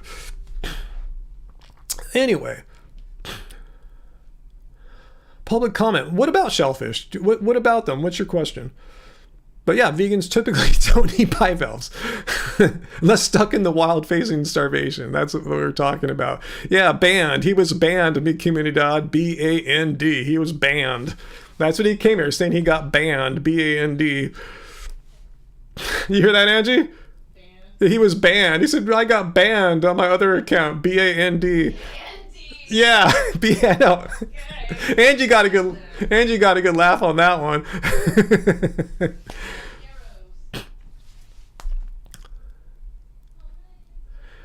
Yeah, public comment. Yeah, what's the question that you had about shellfish, though? Dusty Dud, was Jeffrey Dahmer a vegan if he only paid people? I don't think that's all he ate, though. Huh? I don't know. I've never thought about if you're a pure cannibal, huh? I'd have to think that one through a bit. I would say probably not. Let's look at the definition. But anyway, oh, Dr. Bear, thanks for getting this in front of my eyes there. I didn't see this. Is talking about some odd theory that dolphins evolved from humans, and based on this they are eating shellfish. Could you please respond to this person and ask them to explain themselves? All right, thanks, Dr. Bear. Thanks for bringing that one to my attention. Yeah, a public comment. I saw your other comments here, I guess, but I didn't see the other ones. So, I didn't see anything you said prior to, like we said about asking me about bivalves. So anyway, put your theory up here. Whatever she said here, I want to hear it straight from your mouth or your hands there. Public comment. So I don't want to misinterpret you. I don't want you to accuse me of misinterpreting you. So please just copy and paste or type it again or with your thumb and fingers. Put your theory here about humans, dolphins, and shellfish, because I don't understand the connection that from her description that we just saw there. I don't get this connection. So please tell me this theory of evolution, humans, dolphins, and shellfish. So please put this out here in your own words, and we'll have a look at it. And thanks for the super chat tip there, Dr. Bear. Star Cradle, it's a funny night, huh? We've had 2 people come on and advocate that vegans should commit suicide in certain circumstances. In particular, one's right here in my live stream. Real flesh and blood, ethical vegans should just stop taking their life-saving medications and die because that's what veganism requires in their twisted minds. It's been a hell of a night.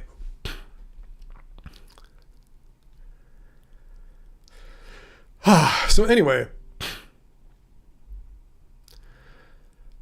Aquatic ape theory. Just tell me what I'm not going to go Google aquatic ape theory. Just tell me what is your argument. Let's assume aquatic ape theory is true. So you don't have to explain it to me. Let's just assume aquatic ape theory, whatever that is. You don't have to explain it to me. Just let's assume it's true. Let's get to the nitty gritty, the nuts and bolts. What is your argument? What is why? Here's the thing. Why even bring up aquatic ape theory in the first place? What are you trying to accomplish? Let's just get to that. Let's assume aquatic ape theory is a real thing. It's true. In our thought experiment, we'll assume all that. What is the point? Why are you bringing this up for? What is your slam dunk, the conclusion you are aiming to make? Present it. Okay, great. Public comment. I said you didn't have to do that, but I probably said it too late. So yeah. Okay. So what's your point then? Why are you bringing this up? Okay. So what about shellfish and seaweed? So humans, you're saying, are aquatic apes evolved into aquatic mammal? Okay, great. So what's the end? Why are you bringing this up for? What are you arguing for? Just get to it. Get to the nitty gritty here. Why are you even telling? Again, I'll believe you. I'll suspend my disbelief for the time. I'm going to assume everything you told me about aquatic ape theory is 100% factually accurate, okay? Let's put that aside now. Why are you bringing this up? Is it that apes ate oysters or something? Yeah, I'm saying what? Why are we? Just tell me. Just nail it here. Just give me the conclusion of your argument. Therefore, humans should eat shellfish. Is that what you're trying to get at? Just make it clear here. Let me see it.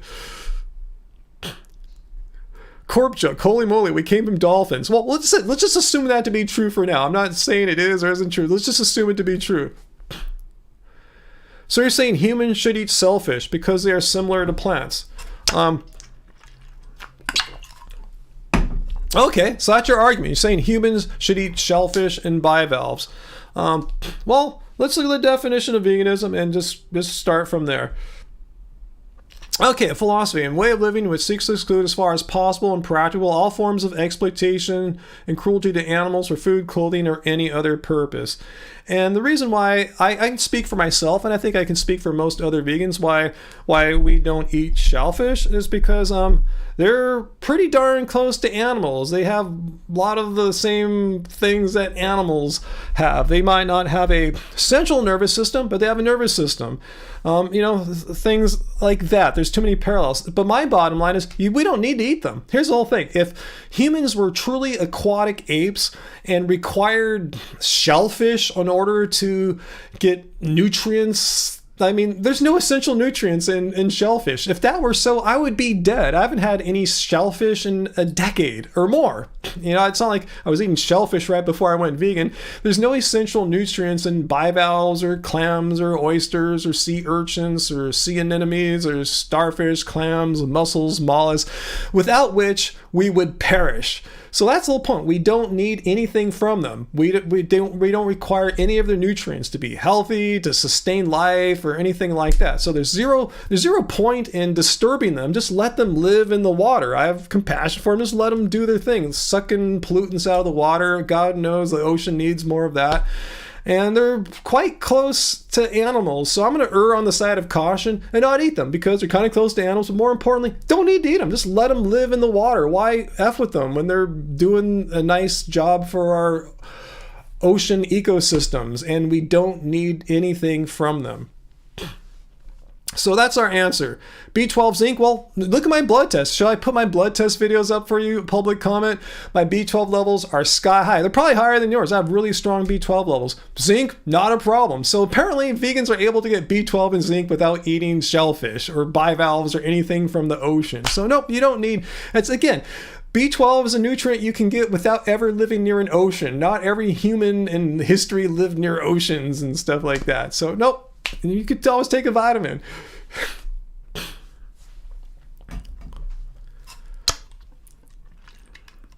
So that's your answer, public comment. You might not like it, but that's the true answer. Too close to animals, and the bottom line is don't need them. I'm not deficient in anything. And do you want me to put a blood test video up? I'll put it up here for you. You can have a look at it. See, I'm not deficient in B12 or zinc. Never have been. Never been close to being deficient in either of those. Really not close to being deficient in anything for that matter. So what would happen if I were eating? Here's the whole thing, public comment. Say I have my great healthy great blood test, and if I were eating shellfish, like my blood test would even be better. They're already great. They're already fine. So I'm saying I'm not missing anything. That's like I'm not lacking anything by avoiding all shellfish. So that's the whole point, public comment. So like I said, you might not like it, but it's absolutely true. There's no essential nutrients in shellfish. If so, I should be sick, deficient, or even dead because I haven't had any of that stuff in 12 years. Yeah, vegan Wesker, nooch for B12 or supplement. Or there's some foods that have B12 in them, like duckweed. Killing bivalves is immoral. Just leave them in the ocean. Let them do their thing. Why are you so hell-bent on removing little creatures from the water that suck up the pollutants? Let them do their.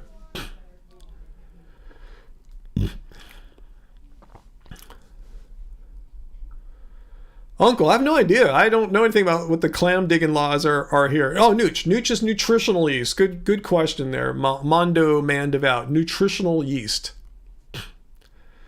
Yeah, I live by the ocean. I would never eat the shellfish. One, because I'm vegan. Secondly, our oceans here are extremely polluted. I would never want to eat something that's sucking all the pollutants out of our polluted. We have a port here, the largest port in the United States. All you guys, when you get your gasoline or your televisions from Asia and your computers and stuff, they come through here first, most likely.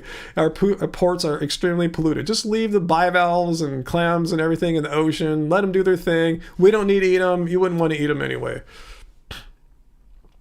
Uncle had nooch in your soup today. Yeah, we had nooch yesterday in the kitchery. Nooch, aka vegan crack VLAM. Yeah, it sometimes is like vegan crack. I just pour it on anything for the most part.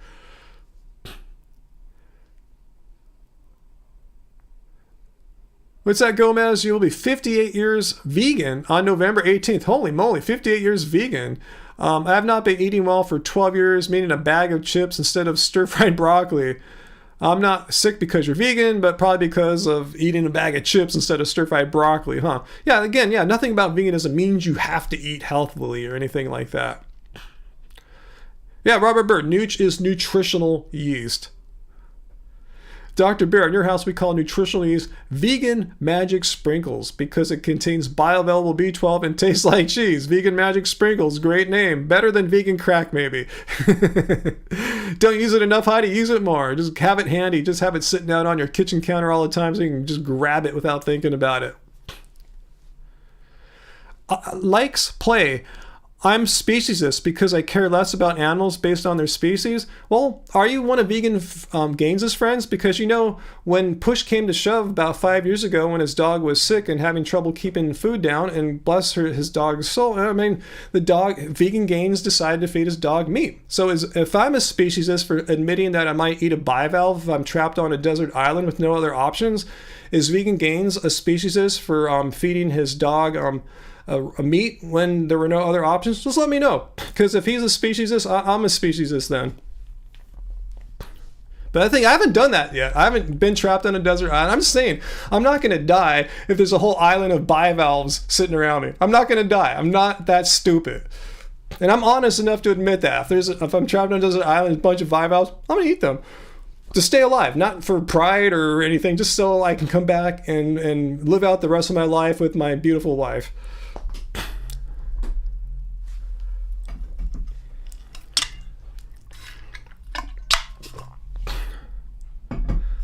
Ike's play, he was, but not anymore. But I think I've never done that. I've never eaten a bivalve since I've been vegan. I'm just saying, Richard, though, here's the whole similarity is I would eat a bivalve if my life depended on it. If I were on a desert island and I'd eaten all the taro, I've eaten all the plant resources, whatever there were, they're gone. But there were a bunch of bivalves, and it meant, okay, I could either starve to death, which is a horrible, painful thing. Just look up a death by starvation. You wouldn't want to do it to yourself. So you're saying you would sit there on a desert island and die while surrounded by bivalves. Is that what you're saying? Yes or no, likes play. So tell me, yes or no. That's what you would do. If you're on a desert island and there are bivalves, you would choose death. And there are no other options. You couldn't swim to another island. You eaten all the taro and all that stuff. They're just bivalve stuff. You would choose death instead of bivalves. I just want to be really clear. Is that what you're saying? Penny, your first week vegan? Awesome. After the vegan boot camp? Awesome.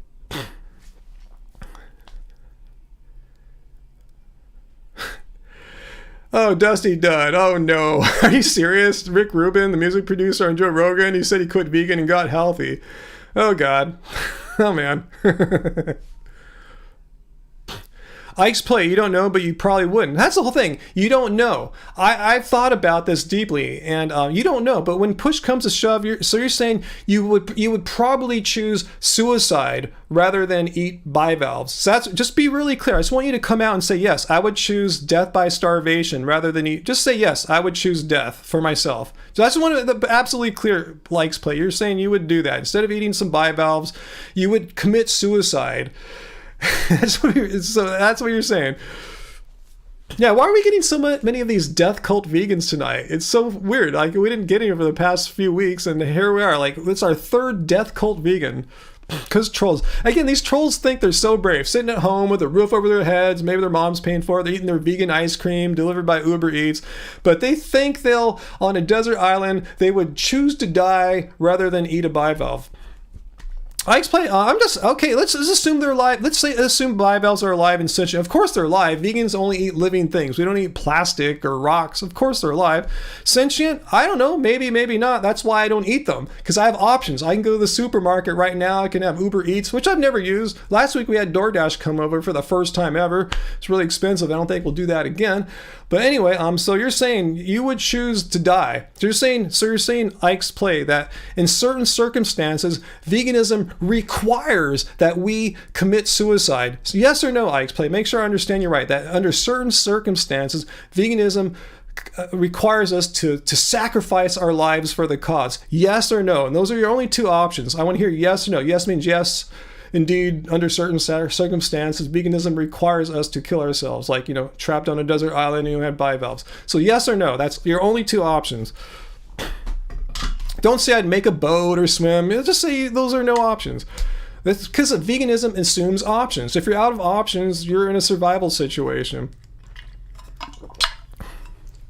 Okay, great. So yeah, you're saying you wouldn't, but then that's you.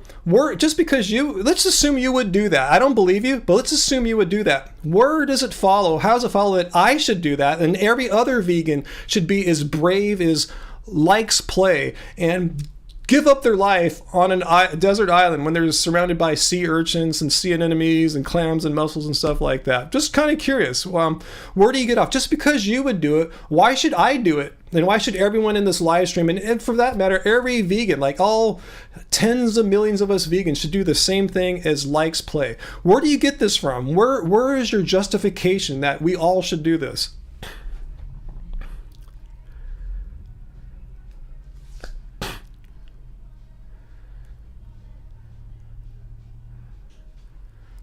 Yeah, follow dieting. Yeah, this is a good point. This is a dumb hypothetical. There's a chance you could choose to eat bivalves, but maybe for some reason you would choose not to eat the bivalves. I probably would, though. That's what I'm saying.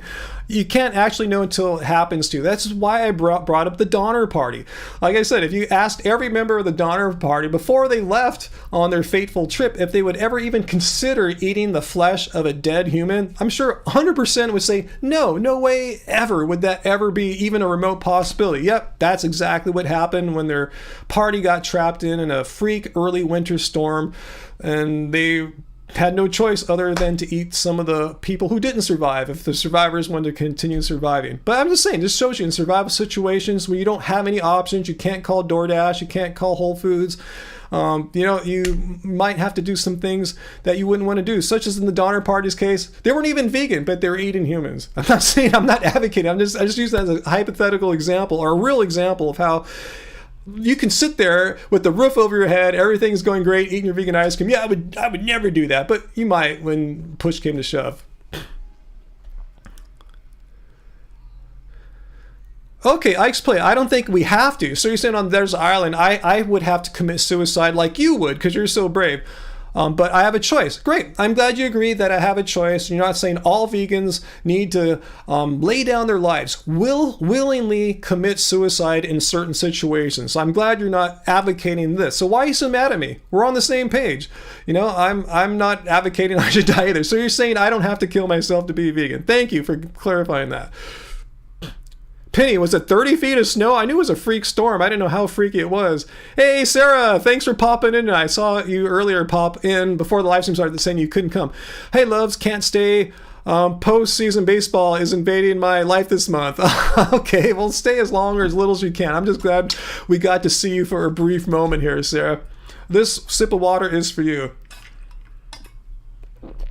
Likes play. Just wonder if a dog was on an island, would you eat them to survive? That's the kind of thing I don't know. I'm like the Donner Party people. Before ever going on the party, they would say, no way in hell would I ever eat a human. But when push came to shove, they did. I'm saying right now, I don't think I would eat a dog. I'm pretty darn sure I wouldn't. But if that were to ever happen, who knows? And you don't know either what would happen. I don't think I would. But I'm just honest to say, look at the Donner Party. None of them ever thought they would eat a human.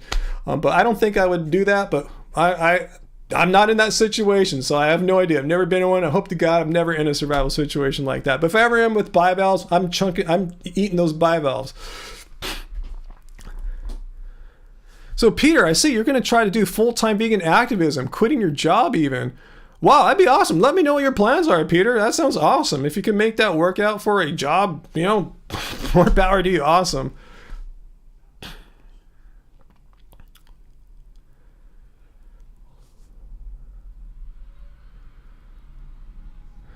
Yeah, I see some people saying that the dog would be eating him. The dog wouldn't think a second about eating its human friend if the dog were surviving. I heard about even cats. The cats all love and cuddle us, but I've heard of situations where like the owners passed on for some reason. Maybe they were elderly or had a heart attack and no one knew about it until a week or two later. No one was feeding the cats, and guess what? The cats were eating their human owners.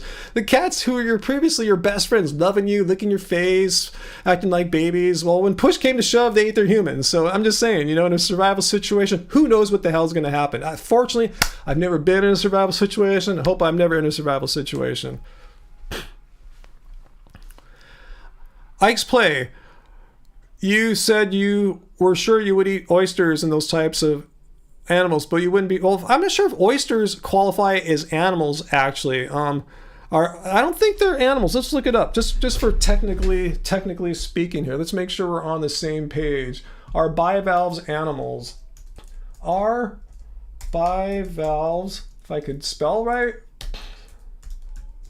animals?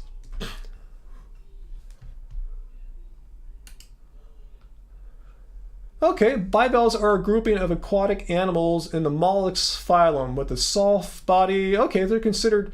They're considered animals. I'm just telling you, I would do that. I already know ahead of time that if it were a survival situation and my life depended on it, I would eat a bivalve. I know that. I don't know how I know that. I just know I would rather than die. I guess I'm pointing it out. Okay, there's bivalves, or I could die. Okay, I'll eat the bivalves. How if it got to like something like a dead human passenger? I don't know. That's a Donner Party. You know, a dog. I don't know. I have no idea. I couldn't tell you. I would hope I would say no, but I don't know. I'm just telling you, bivalve, no problem. I'll eat the bivalve if it were a life or death situation. I'm not gonna eat a bivalve right now. I have all sorts of food in my cupboard. I'm not trapped. Everything's cool. This conversation is tired, Terry. I agree. Let's move on. So thanks for playing Death Cult Vegans, and that's cool. All right, let's move on. Likes play. One of you guys time them out? I'm not timing you out like likes play because you're a bad person or you broke the rules, but we simply need to move on. A few people, we've been talking about this crap for most of the live stream, and this is not the topic of this live stream. I think I've answered this question quite thoroughly. All right, so let's move on. Peter, someone, yeah, just time them out, and you're not banned. Anything? Cries? What do you mean cries? Anyway, it's all good.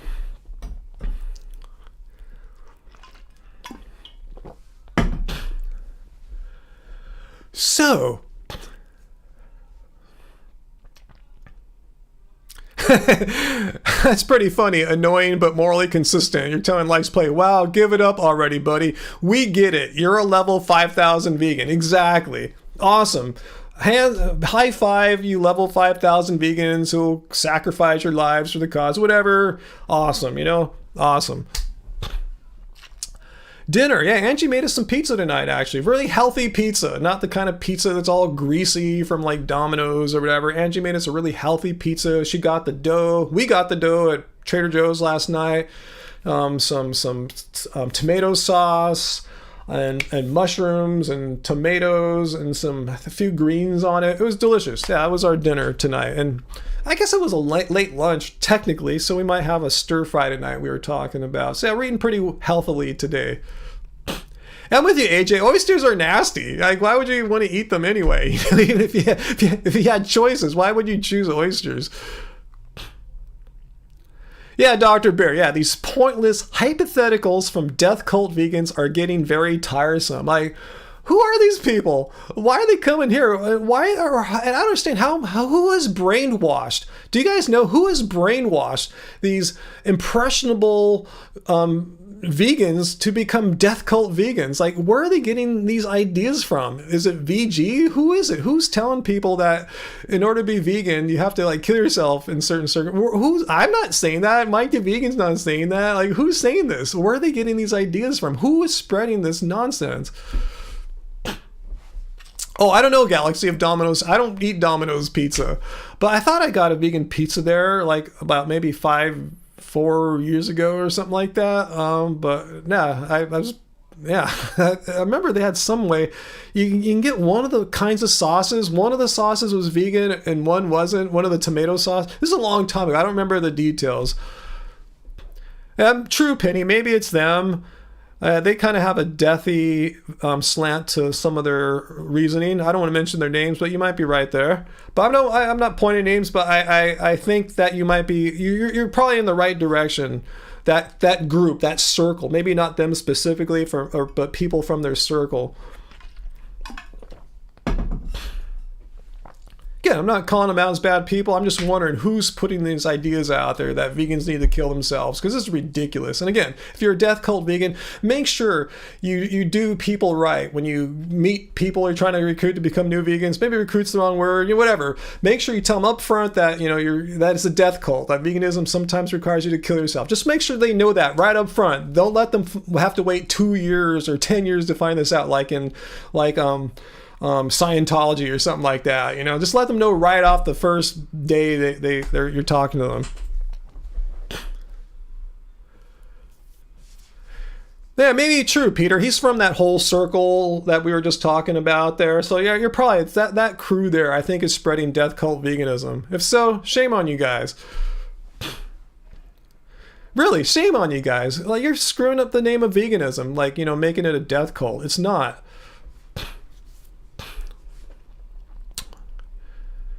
Clay, they have vegan pizza. Are you talking Domino's? At least they did when I tried something 4-ish years ago. I don't know what their situation is now. Funny games. Oh, you're back. I dodged the question. You just wanted to know why I would be sure about eating oyster but not a dog. Why?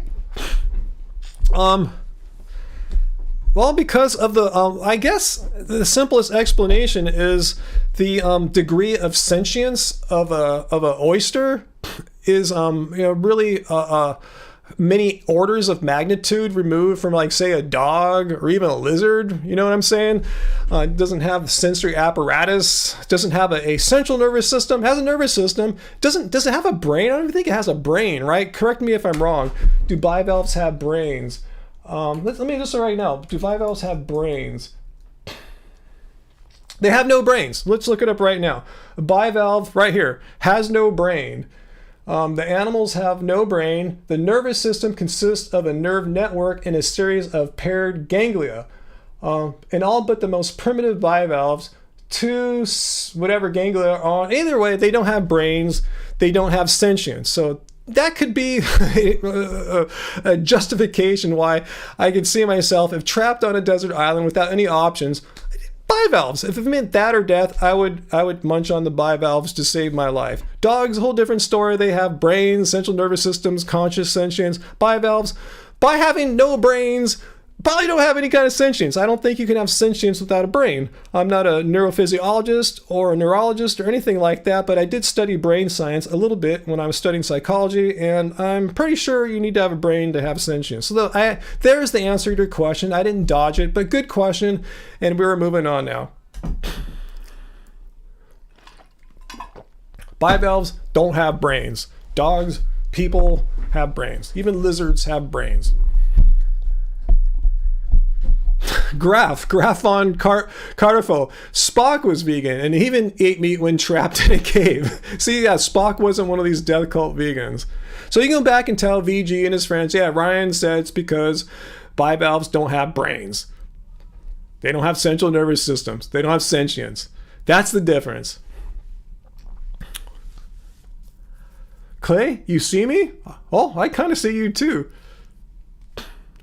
Heidi likes the Dia gluten-free pizza. He never liked their cheese, but they did something to make it good on this pizza. Huh, well, I'll try to remember that. Yeah, Dr. Bear, agreed. Dogs have more emotionally complex lives than, say, a sea urchin, right? I mean, anyone knows that. And greater sentience than bivalves. Absolutely. There's like, it's funny how he demanded I justify the difference between a sea urchin and a dog. Like, does that even, like, why does that even need explaining? I mean, it's completely obvious, right? Yeah, nothing wrong with acknowledging the morally relevant differences between some animals. Absolutely, it has no brain. I mean, come on, it's a sea urchin. Not to say I'm saying it's just a stupid sea urchin. I'm just saying it has no brain. If I were trapped on a desert island, yeah, sea urchins. Dark Vegan, what'd you do to get reported? I thought that guy was a big tough guy and could take anything.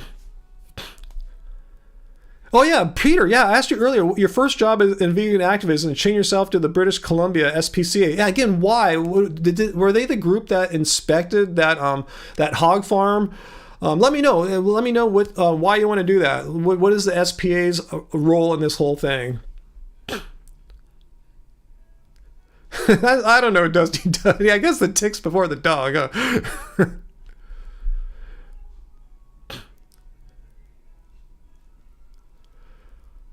They were, yes. Okay. They probably won't know why you're there for unless you make it clear. You have like a sign saying their inspection sucked or something like that. So yeah, make sure if you do something like that, yeah, that your intention is obvious, or else they'll just think you're weird. You know, just let them know why you're there, what you're objecting to. Make it really, really clear.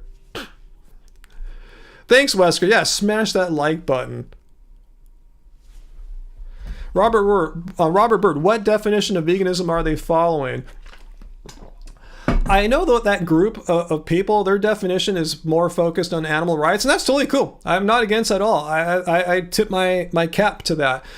I want to see the complete definition, though, because somewhere in there they're saying that it either must state explicitly or it logically follows from their definition that humans need to kill themselves sometimes. So I want to see this definition that where it either explicitly states humans need to commit suicide sometimes, or vegans need to, or yeah, I want to see this to see where it comes from.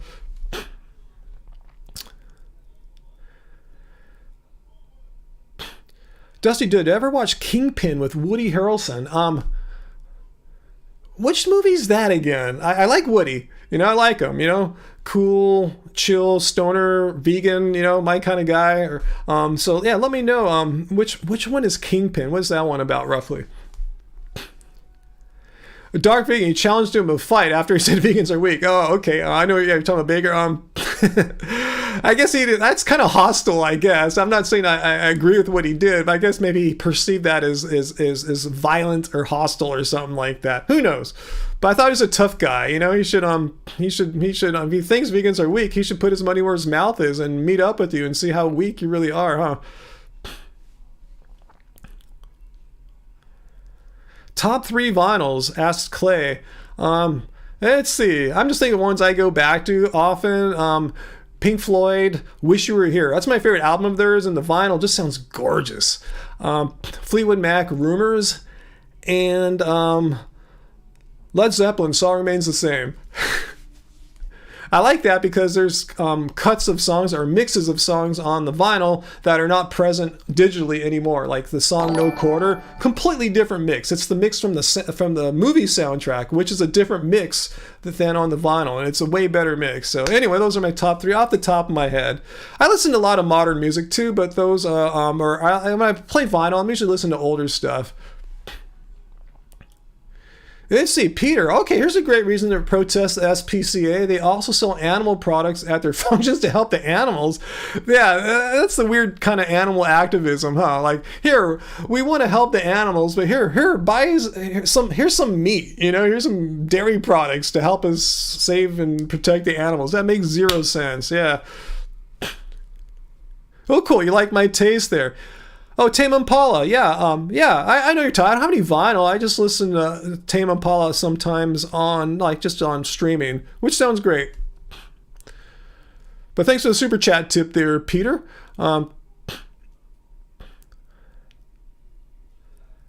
Shout at the Devil vinyl. Oh yeah, Motley Crue. I believe I have their first album, their debut album in here somewhere. I remember I had it in high school. I assume I brought it with me into the future. We'll take a look.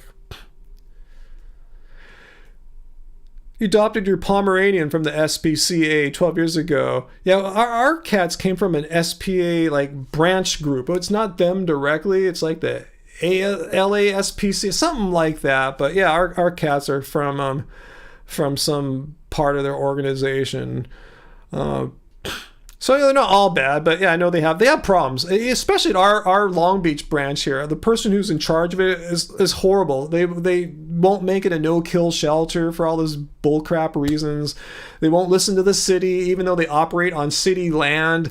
There sounds like there's a lot of bad people at the top running the SPCA, from what I can tell. Oh, I'm glad you like my beanie here. Thank you. Yeah, my hair just didn't come out cool today. So I said, FM, put my beanie on and call it a day. Wash it tomorrow. Hopefully it'll come out a little better.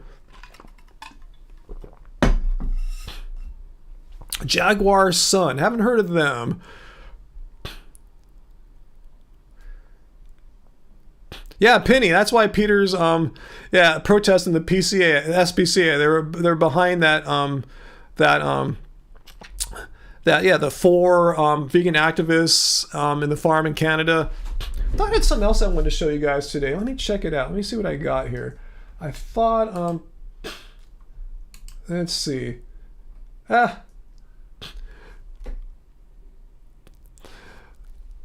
Here, check this out, guys. Let's go here. Someone brought this to my attention today on Twitter that In a wild segment, Newsmax producer claims that the Impossible Burger is planted with chips, guys, microchips, the Impossible Burger. So if any of you guys have ever eaten an Impossible Burger, like myself, you have chips from Bill Gates implanted in your body. So let's check this out. I think it takes about a minute to get to the chips part, so let's check this out. Yes. We should do a test. I'm going to say the Whopper, you know, beef Whopper, and the plant-based Impossible Whopper. Hey, yeah, darling, I am letting my hair grow.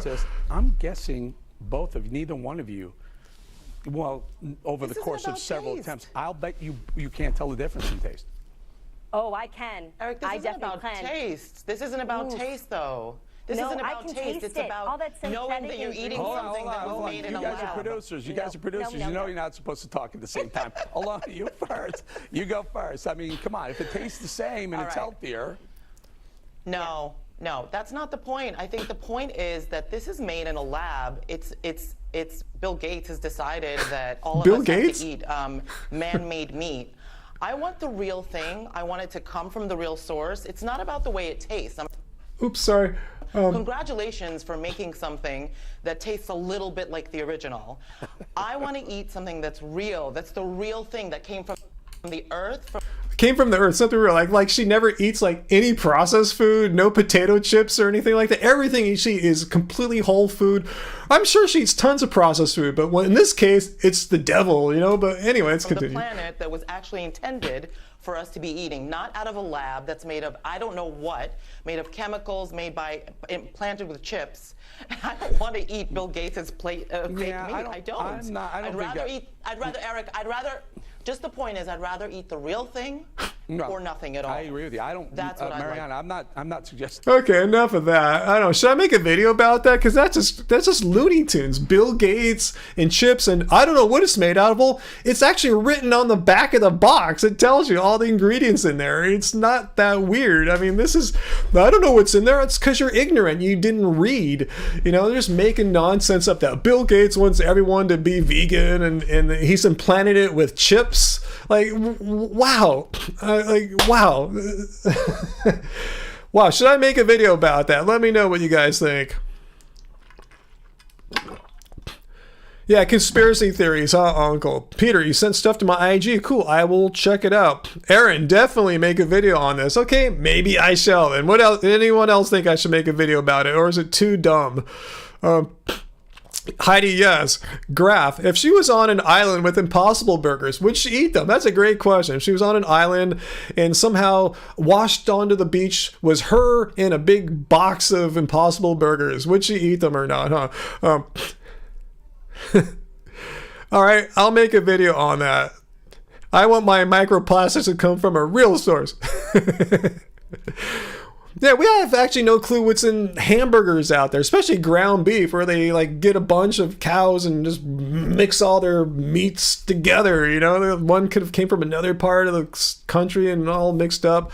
Anyway, yeah, good point. All right, I'll make a video about that. All right, cool. That'll be interesting. That there's the Bill Gates microchips in Impossible Burgers. And I want to ask, are they also in Beyond Burgers, or is it just Impossible? Like, you know, I would think she would say they're in both, because Bill Gates is behind every vegan meat. I guess he was an early investor like Morningstar Farms back in the 80s or 90s or something like that. Every fake meat. If I were to ground some beans up here in my kitchen, there would be chips in the beans instantly if I were to make a burger patty out of it. So yeah, that's a good one. Yeah, microchips and Impossible Burgers. I've heard some wacky nonsense before about Beyond and Impossible Burgers, but this is a whole new one. Bill Gates microchips. I mean, wow. Anyway, yeah, how did he get the chips to stay? I mean, and why would Bill Gates why would he do that for? Why would Bill Gates put microchips in a Beyond or Impossible Burger? Like, why? What does he get out of it? Yeah, the guy on the left did seem a little receptive to it. I think he wanted to present some balance, maybe, because that lady in the middle is just so Bill Gates, microchips, blah, blah, blah. Yeah, that's my hater voice there. Can he reprogram your intestines? Yeah, I guess that's what these chips do. They're just going to lay dormant in our bodies, I suppose. And when he sees fit, Bill Gates, he's going to flick a switch and start programming us to do things like this. And who knows? You know, he's going to just control us like puppets. 4-part, happy, healthy, vegan. What do you say to people with eating disorders? So they need bacon and cheese to survive. What is this? I've never heard of an eating disorder such that the patient is required to eat bacon and cheese. Let me know. I just want to know more about this. You're bringing this up like this is a thing, like we all know about this. Like, what is it called? Like, tell me more about this eating disorder that requires the survivor to eat bacon. Could they eat something else? Could they not eat bacon? Could they eat like chicken? I'm just curious. Like, why is bacon the essential transformative, health transformative food for these people? Just let me know. I have no idea what you're talking about. Yeah, and vegan bacon and cheese exists. Thank you, Graven Bay. I just want to know what this is.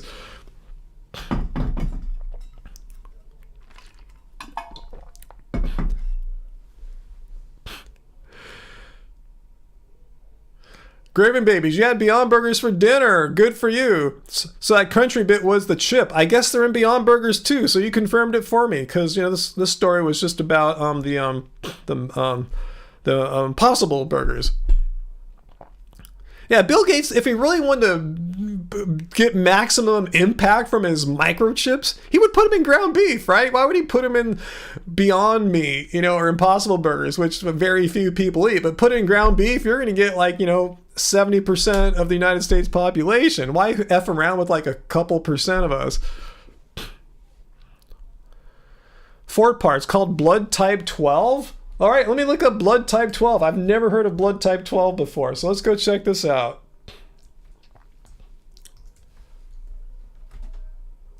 Blood type 12. All right, let's learn together. I don't see blood type 12 on here. Let's see.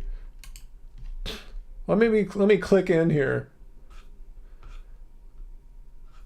Google's not really returning anything about blood type 12.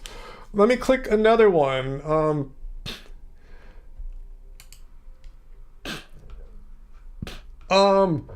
Again, I've not seen anything about blood type 12. If it were a thing, you think I would find it, just to get a basic description of what it was. So maybe you can tell me what you're talking about a blood type 12, whatever that is. Virtue Man 1. Yeah, I agree, man. You're more ethically vegan than any of us because you don't eat living things. You eat rocks. Not eating anything biological at all. Yeah, you're level 5,000, the highest level of veganism, and yeah, bless you. God bless you there. David Berger says this dude has to be trolling with the type 12 blood or whatever. Yeah, Okay, so Virtue Man suggests eating marble as a vegan. If you want to be the highest level, eating marble. It tastes way better than granite and sand. Well, thanks for sharing your experiences there. I'm sure it'll help another person who aspires to be the most virtuous, highest level vegan. They're eating only non-living things. That's awesome. Clay, you heard something about y'all's cookbook? Y'all's cookbook is the Happy Healthy Vegan cookbook. I'll show you where to get it. I'll give you the link to it as well. It's on our website, shop.happyhealthyvegan.org. Here it is, and here it is right here too. Bunch of whole food based, recipes here. Really easy to make recipes too, not stuff to have a fancy party to impress your friends and stuff like that. Even though you can, it's stuff that we eat day in and day out. So let me put the link here. You can get the ebook, immediately download, or you can get a physical book like I showed you there, and we'll be more than happy to sign it for you if you like. We printed these up ourselves. We fulfill those orders. So here is our cookbook. Our cookbook. shop.happyhealthyvegan.org. All right, good question there, Clay. That's a good point, VLAM. If someone literally will die, they can't survive, they will perish without pork, bacon, and cow cheese, I feel sorry for them. And again, I want to know what the name of this condition is. If this is really a thing that really exists, you can go to the doctors and they'll write it down. Yeah, patient X has condition XYZ. What is it? I want to hear about this. I'm not laughing at it. I don't think such a thing exists. That's why I'm kind of laughing. I mean, a disease where you have to eat bacon and cow cheese or you will die. I want to know what this is called. Eponostim, do they mean vitamin B12 rather than blood type 12? I don't know. This just seems really confused all the way through. Thanks, Uncle. Yeah, I agree. Both of our cookbooks are great. I can attest to that because we eat stuff from both those cookbooks all the time. Yeah, Clay, thanks. 1 week into veganism, you don't want to eat the same thing every day. That's what this is for. This is really to help people expand what they're eating and in a healthy way, and a way that's, again, not too difficult. Like, we don't like to cook all day. Andy doesn't want to make dinner for an hour. Just want to do it as quickly as possible. Throw a bunch of stuff in one pot. We have it broken down: 1 pot meals, 2 pot meals. Really easy stuff, really filling stuff. It fills up big me here, 6'4", burnt 1,300 calories at the gym today, as I showed you earlier. So anyway, yes, I'm glad you you're looking for some recipes so you can expand, so you're not eating the same thing every day. I'm sure, Clay, if you get it, you'll get a few more go-to meals that you can enjoy, the rest of your vegan life if you like. Parth, no, I've never heard of that. Parth, should watch videos. I was talking about Sam Harris meditation. Peter Singer, yeah, I know Peter Singer. Yeah, I haven't watched much of Peter Singer's content. He's passed on, right? Yeah, shows you I don't know too much though. I could expand my knowledge. On a desert island, eat the cookbook. It's vegan. Yes, you could eat the book. It's made out of paper.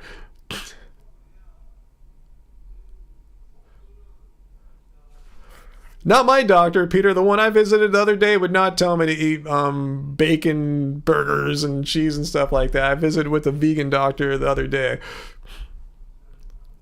I know you're joking, Virtue Man, about eating the rocks. You have to be. I mean, this is silly. I mean, I've joked about that before too. Like, especially when we get these plant activists on, like Joe Rogan.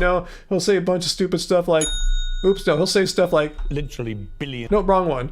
Cruelty free. Yeah. Not to those screaming plants that you can't hear. They fucking scream, man. Right. They make noise. They know when they're being eaten.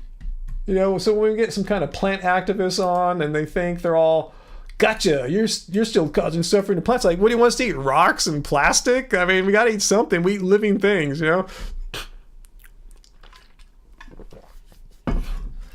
Clay, are canned beans pretty good for you, like soaked beans? Yeah. I think someone pointed, just look for sodium. Some are really high in salt. Some brands just pack in the salt, and others don't. So look around.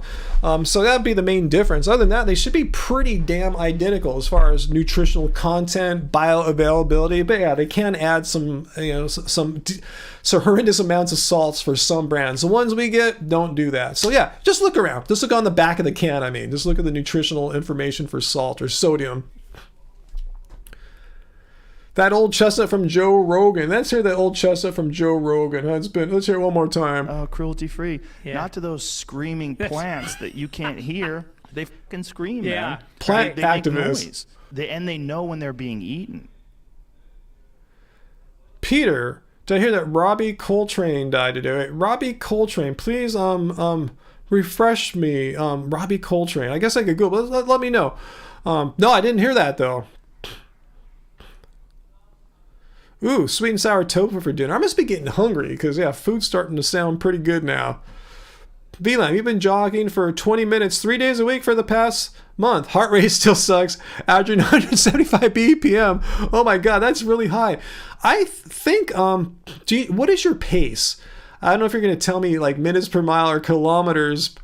A minute or miles or kilometers, but I'm guessing your pace is too high. I assume you're running with a heart rate monitor of some kind. Try. Maybe you can't even maybe you should just be walking really quickly. You should try to find like zone 1, zone 2. Yeah, it sounds like you're going into zone 5 there, which is not the best place to be when you're running. That's for sprinting. That's like hardcore, like, full energy, full burst. So you should, train and try to train in zone 2, which might at first mean walking really quickly. But yeah, 3 days a week is great. That's a good good amount of it's a perfect intervals, I think. 3 days, having some rest in between. I think that sounds great. Northwoods Cab, yeah. I would love you to play me one-on-one. I love playing people one-on-one. That's my favorite form of basketball.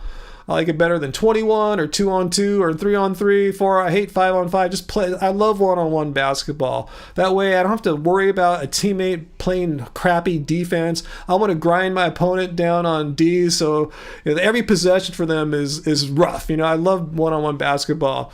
All right, you love one-on-one too? Yeah, that's my fave because I'm a defensive player, and that's where I can really make my impact on that side of the court. Let's see, Vegan Wujita, how's it going, Wujita? You've been consistently doing calisthenics this year. COVID-19 slowed you down for a bit, but you're gaining weight and getting stronger. Awesome. Yeah, I've put on a few pounds, but I want to think it's muscle because I've been, I've had my home garage gym now for 2 years. VLAM, you try not to go that fast. Fitbit says 7 minutes a kilometer. Yeah, I don't know how that works out. I know a kilometer. Oh, shoot. Huh. Does it give you any heart rate data? Because really, you should like Google zone calculator, heart rate calculator. You should be able to do that. You put in your age, your weight, stuff like that, and it gives you some approximates of what zone 2 would be for you. So even if your watch doesn't give you what your heart rate is or your zone 2 is, you should be able to get an estimate. For me, it's like 120 to 132 beats per minute, something in that range. So when I'm running or playing basketball, at least working out on my own on the basketball court, I try to get into zone 2 and stay there as long as I can. So there's ways to do it. But yeah, check that out, Vina. I mean, highly recommend for what you're doing to build up your endurance base. You want to do a lot of time in zone 2, like warm up in zone 1, then try to spend the rest of your run in zone 2. Don't go into zone 5 like you've been doing. That's counterproductive, actually. Zone 5 is great for certain things, don't get me wrong. But where you're at right now, zone 5 is not where you want to be. You want to be in zone 2.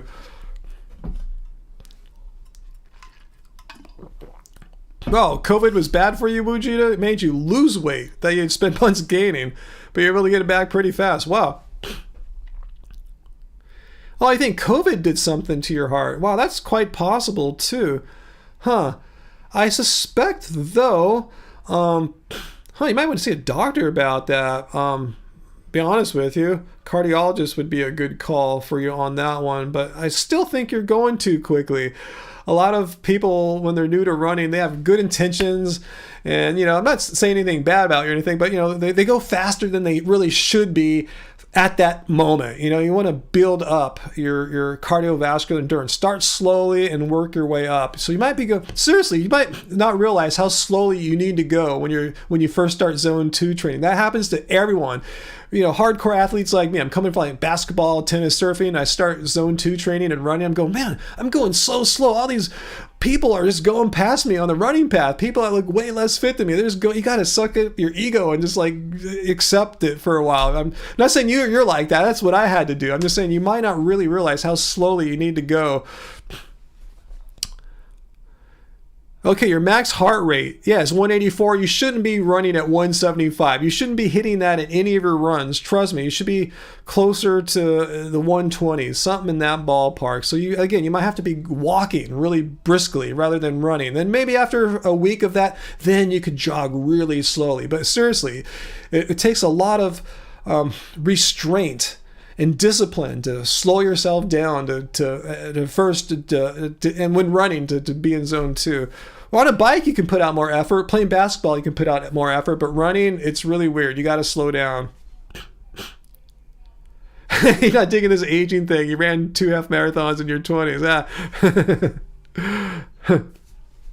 Galaxy Vegan. Yeah, I go around the same. You didn't start at 7 minutes a kilometer. You You do 4.5. Okay, so yeah, if any of you guys know kilometers better than I do, yeah, what's a good pace? So maybe that's what you should be doing. Let's see, or 7 minutes a kilometer. Let's see, do 4 miles. See, I'm having trouble doing the conversions right now, guys. So don't listen to anything I'm saying about like miles and kilometers or anything like that. I just say like a good pace in miles per, minutes per second is, let's see. Yeah, my pace when I'm running, I'm looking at my watch. I'm looking at something like, or I'm looking at like doing like a 11-minute mile, something like that. Maybe even 12 right now because I haven't been doing a lot of zone 2 running. Something slow like that, I can run much faster than that, obviously, but if I want to maintain in zone 2, yeah, you're going to have to really slow it down.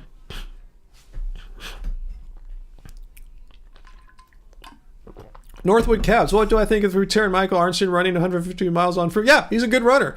He was a good runner before he went Fruitarian. He was a good runner after he went Fruitarian. He was running like, what really good runners do. They run like 50 plus miles a week. He was doing that before he's vegan, I believe. He's just a good runner. He's got a perfect body for running. He's really short, really light, as opposed to me pulling almost 200 pounds along with me. I stood next to him. The guy's really short. He's probably like 5'1" or something like that.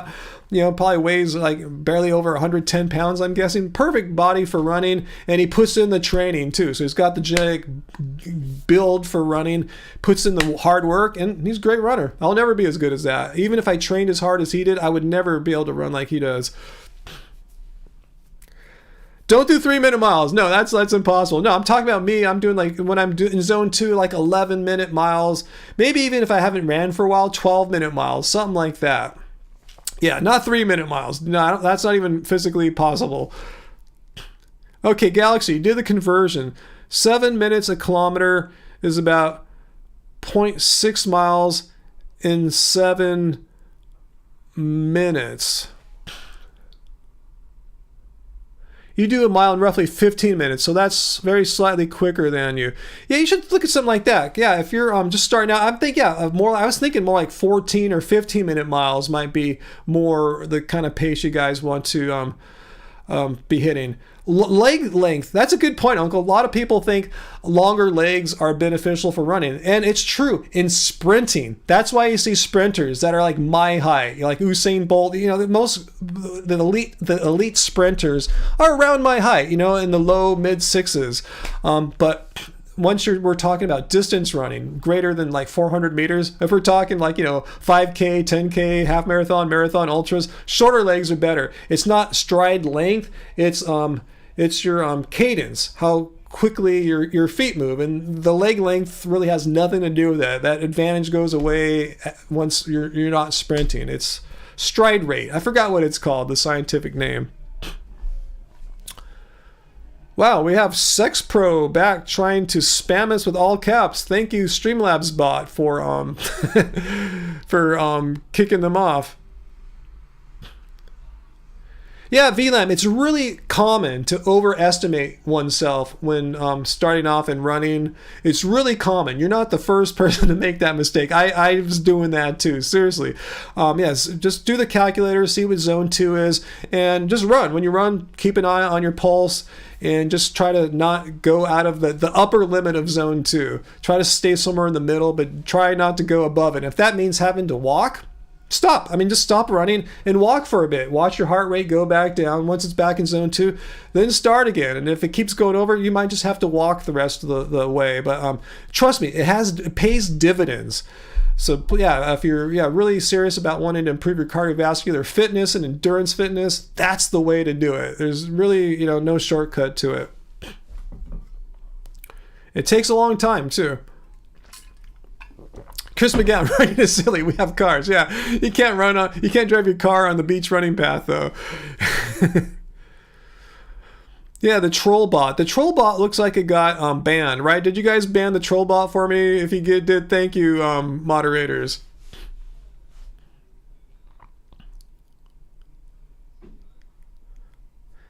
Yeah, I don't know how miles per hour go, Galaxy Vegan. Yeah, typically runners in the United States run looking at their mile pace. Like, you're doing a 10-minute mile, 11-minute mile. That's what you're looking at rather than miles per hour. I have no idea how fast I'm running in terms of miles per hour. I haven't a clue. I guess it's somewhere in that range, in that ballpark. I'm glad Streamlabs yelled at SexFine Pro. SexFine Pro, get out of here.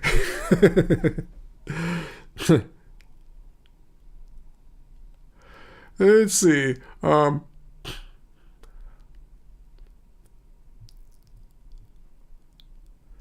Oh, your Fitbit keeps telling you to stop? Yeah, Phelam, if your heart rate is over 140, stop, Yeah, like I said, find your zone 2, stick to it, be religious about it for a month, and tell me how it goes. Seriously, just that's my recommendation to you. Coming from someone who spent, maybe 5 years working on endurance fitness and running. I never got to become elite or anything like that, but I feel proud of my times. I did a half marathon in 1:46. Yeah, nothing to qualify me for Boston or anything like that, but I felt pretty good. That took a lot of work.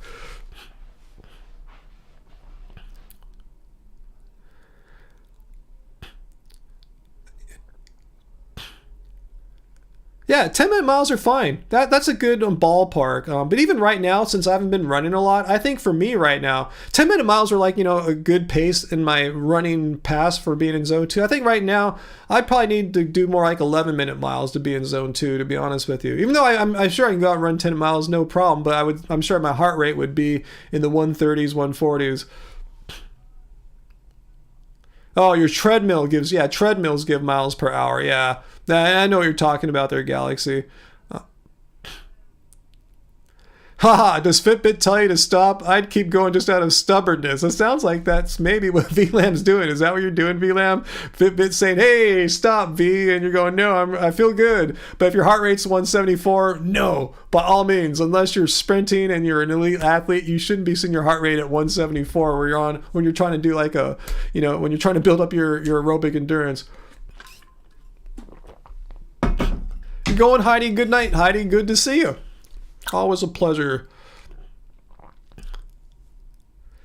Yeah, I'm pretty tired too. I got up a little early today, and I told you I was at the gym 2 hours and 20 minutes. I'm pretty chill, but I'm good. I'm cool. Troll is banned. Thank you, Uncle. Thank you, Peter.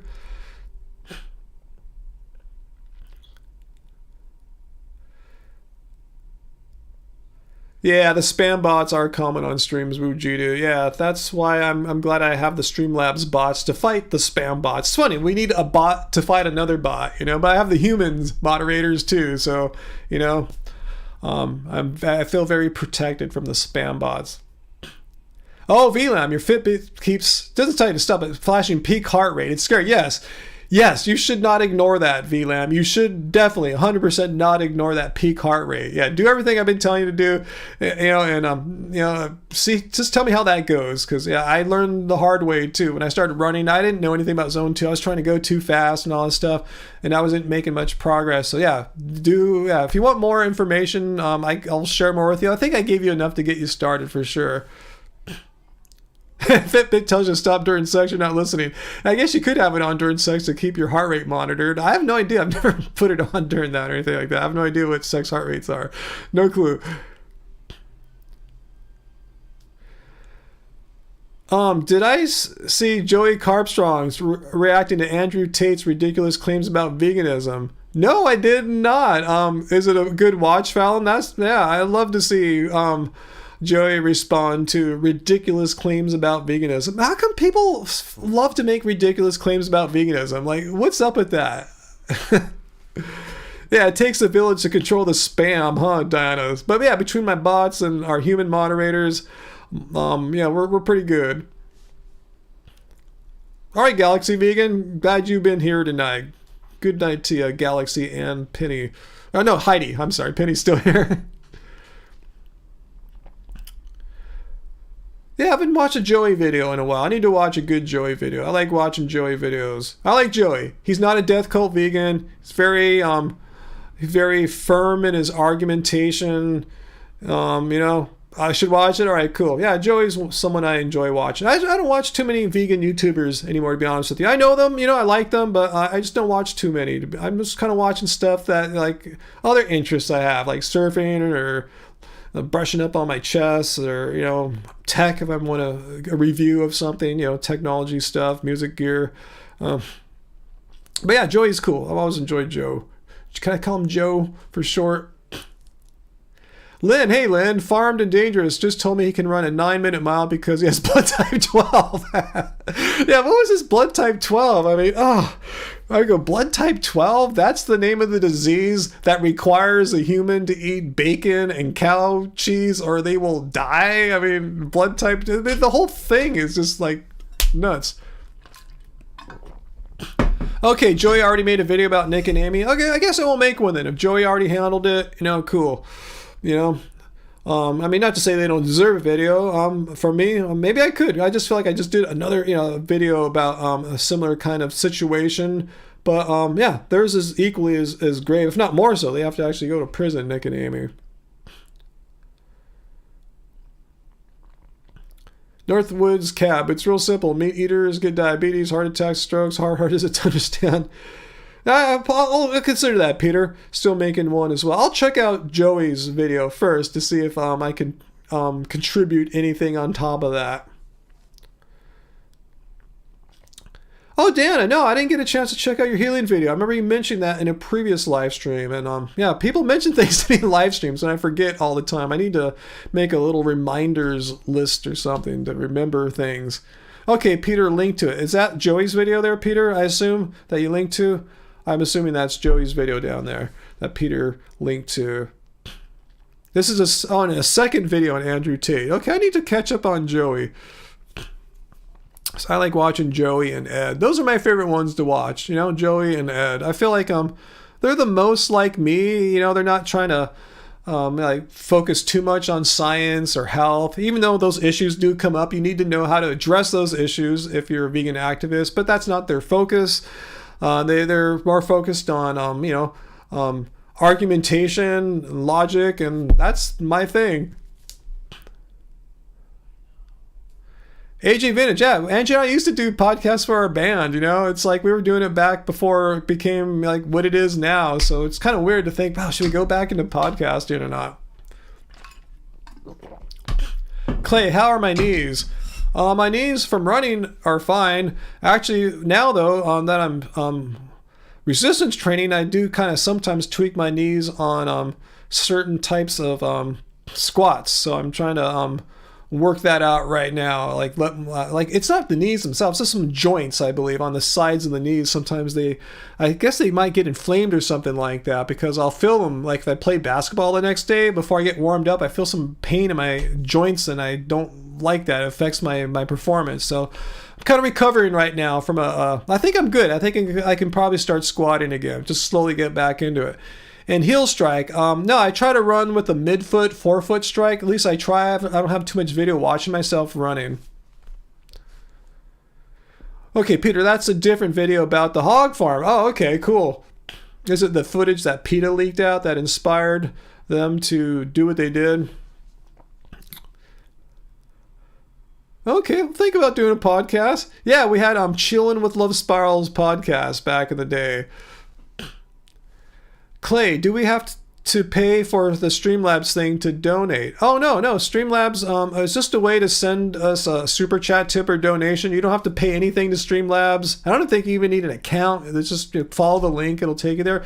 Or at the bottom of this YouTube chat, there's the $ icon. You can donate via YouTube. They take a big cut, though. I think it's 30%. Streamlabs takes nothing, no cuts. So that's why you see so many content creators prefer people donate via Streamlabs. But, if it's more convenient for someone to use YouTube's super chat, I'm cool with that, too.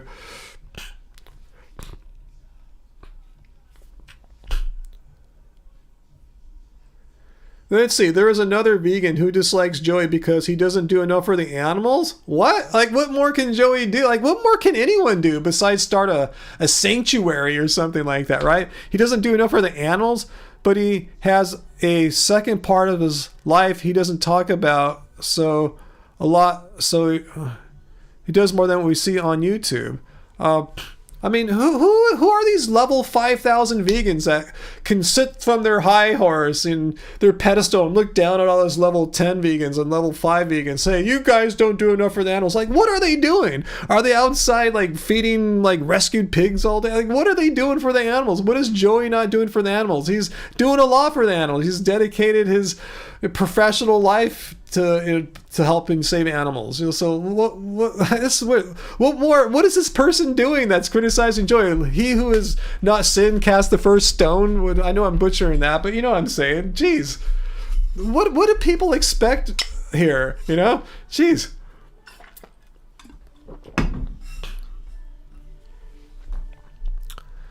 What would you do if you see a dying mouse in the gutter? I would just be kind of grossed out. You know, I don't think it's the duty of vegans to save its life. And let's have a look at the definition of veganism. A weird thing to bring up. Wrong browser. Here we go. Definition of veganism. Drink. A philosophy and way of living which seeks to exclude, as far as possible and practicable, all forms of exploitation and cruelty to animals. So it says nothing there that it's necessary for us if we're out and about in our daily lives and we see an animal that's really sick that we have to stop and help it. I mean, if we can, awesome, that'd be great, but it's not necessary. But I'm not saying you shouldn't or anything, but it's not a necessary thing to do. It's, you know, we're against animal cruelty and exploitation. It's not like we're trying to go out and find all the harmed animals that are suffering and try to help it. If you see a duck that's sick, you need to like soothe it and calm it down. And, you know, I mean, you could if you want. I'm not saying you can't, but yeah, it's not what veganism is exactly. It's a stance against animal cruelty and exploitation, not necessarily like we've dedicated our lives to help every suffering animal. If you see a sick mouse in the gutter, it's not necessary for a vegan to bend down in the gutter and pick it up and take it to a vet or something like that. Again, you can if you want. I'm not saying it's ridiculous if you did that. In fact, that's really noble if a person were to do that, but it's not what veganism's about. Yeah, if you can save an animal, awesome. Yeah, please do. Yeah, if you can. But if you can't do it, don't feel bad about yourself. Like, oh, I'm a crap vegan. I didn't help that half dead mouse in the gutter. If you can, do it. But if you can't, you're still vegan.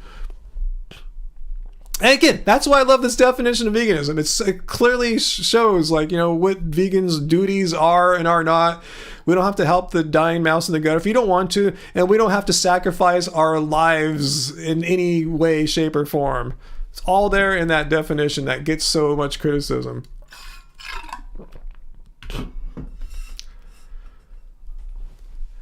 What's Gomez? You know, just do not want to say names law. Many people know. Oh, I would save it. Yeah, if you want to save it, cool. Yeah, I mean, yeah, if you can. If it's within your possibility, your expertise, your finances to help save it, go for it.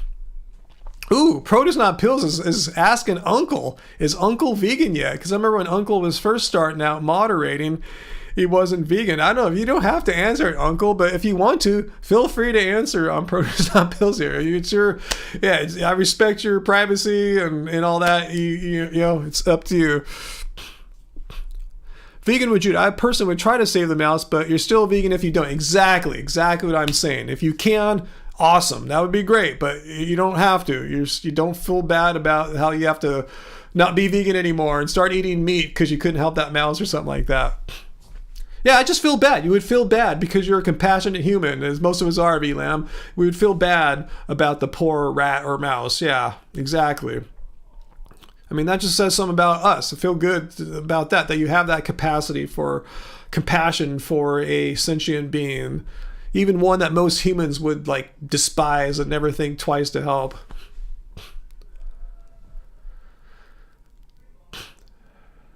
Age Advantage, Joey's your hero? Yeah, Joey is a hero. He is not to be criticized for not helping the animals enough.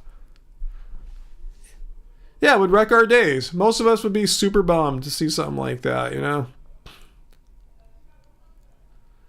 Yeah, I would kind of feel like Penny too. I'd feel bad for the mouse, but I suspect you might actually do more harm than good. I don't know how to handle them or care for them. Yeah, I don't have the resources to treat a very injured, an injured or sick mouse or rat or something like that. So it's a problem, you know. It's not a slam dunk as what one should be doing.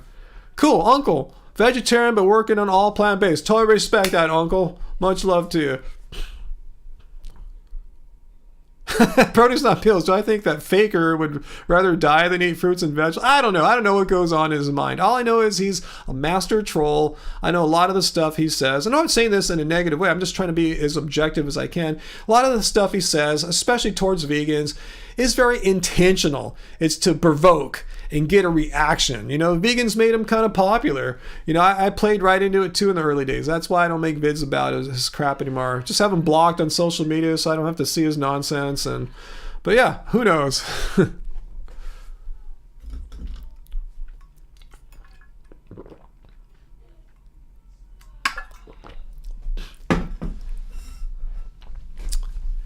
Let's see. Let me do a little stretch here, towards the end of the live stream stretch. Oh, is that gonna be the next video thumbnail from VD? Ryan going, yeah.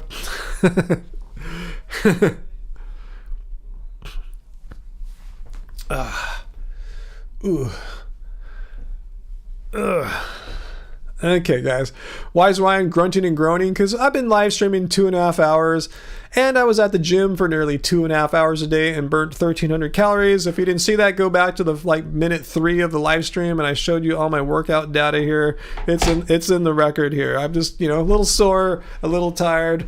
As to be expected, I am a 55-year-old man. I do, get tired after playing basketball for 2 hours. It happens. I'm sure if I weren't vegan, I could play basketball for 4 hours, right? Just kidding.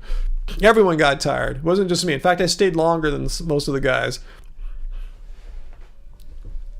Yep, vegans don't need to stretch. Veganism debunked. I think almost anyone who played with me today is probably not feeling that great today. I tell you, I'm a pesky defender. I make life tough for people.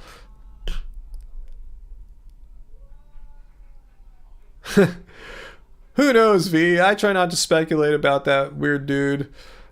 He's a troll. He uses vegans as pawns to his advantage. And, is that a bad thing? I don't know. Just what he does.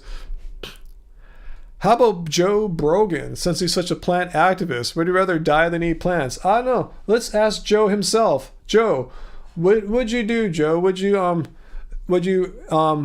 proposition? Would he rather die than eat plants? What do you think, Joe Rogan? Cruelty-free. Yeah. Not to those screaming plants that you can't hear. They fucking scream, man. Right. They make noise. And they know when they're being eaten.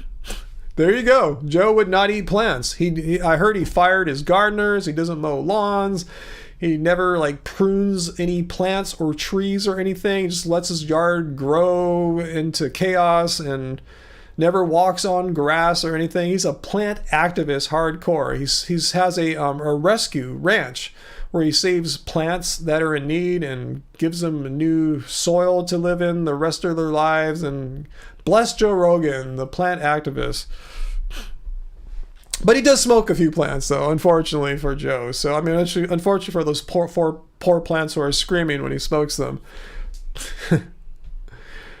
How you going, Mujita? Good to see you again, Mujita. Haven't seen you much lately, but there's no but good to see you. I'm glad you're here tonight.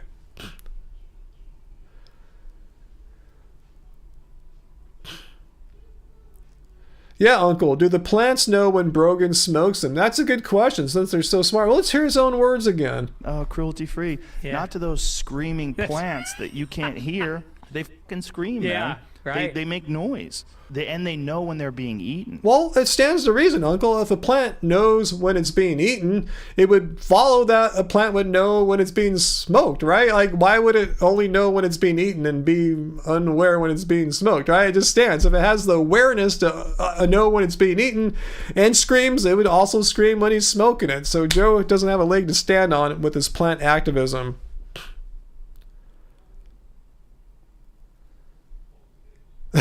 Oh, Peter, you meant vaccination? You're talking about David Avocado Loaf told people to take a urine vaccination? What is a urine vaccination? How does one get a urine vaccination? And whose urine? Is it you should inject yourself with your own urine or a friend's urine?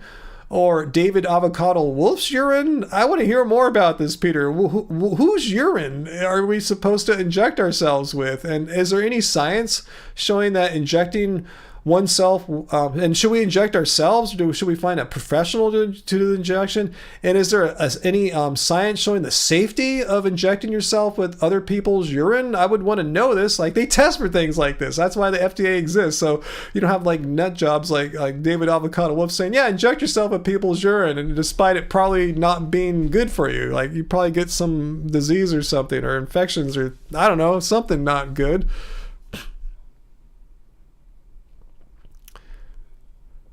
You know, Produce on Pills Joe doesn't give a crap about plants.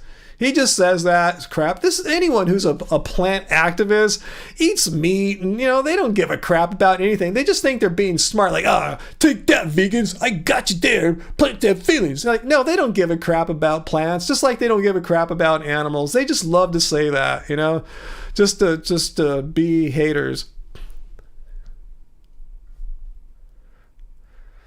Woodleaf, I don't think it's vegan to consume human products unless it's directly from a consenting human. What do you mean human products? Like breast milk or something like that? Or what do you? Yeah, I'm not sure. I'm not sure what you're getting at there.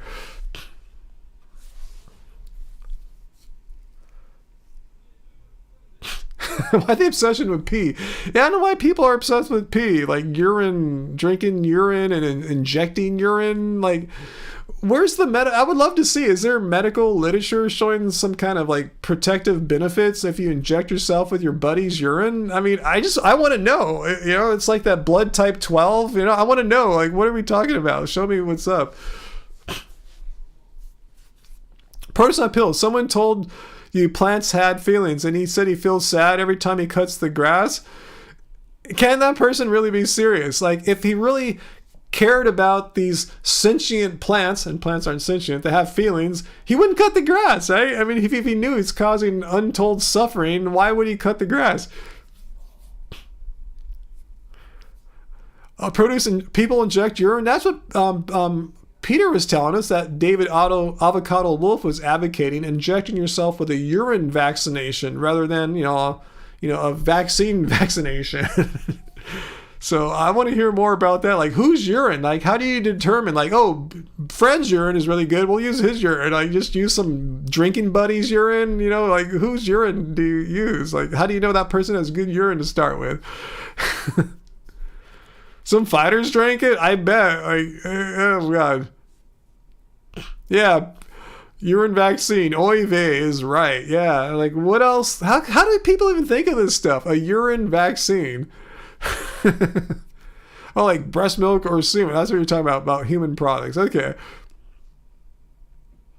VLAM.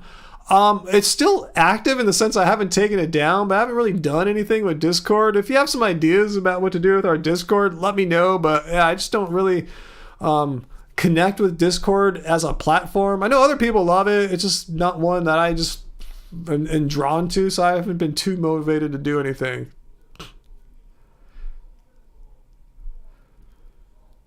Let's see, ZZ Captain. Hey Ryan, yeah, for some it's not enough that plants give us oxygen. We got to smoke them too. You still playing your guitars much? Nonetheless, be healthy no matter what you eat. It is not easy. Yeah, I'm still playing guitars. Yeah, totally. Yeah, of course I'm playing guitars. I've been playing a little bit more this week, getting back into it more. Even though I'm more working on recordings right now where I don't really need to be playing much guitar. But yeah, I want to maintain a certain level of like proficiency and not too rusty. Yeah, why are humans so weird, huh? Good point, AJ Vintage. Why are humans so weird, huh? Okay, for Discord, it can be a place for HHV fans to chat or just suggest video ideas to us. Well, that's what this is for. That's what the Friday live streams are for, huh? David, are you talking about Woodleaf? Are you talking about David Galas? I think that's his name. I don't know if he has a new one or not, or anyone he's worked with, but I remember, when they went on tour, meeting David a few times, if that's who you're talking about. Yeah. Robert, are you spamming? Oh, I saw your lol there. I don't think you are, unless Streamlabs said something. I know Streamlabs doesn't like all caps. I thought it would let something like lol get through, but apparently it doesn't like that, maybe? Anyway, yeah, okay, yeah, you know your project people there, huh? I can't remember his solo work, but I remember the project that David Galas and Mike Van Portfleet of Lycia did together. What was that called? Oh man, yeah, I thought I saw them play that a few times.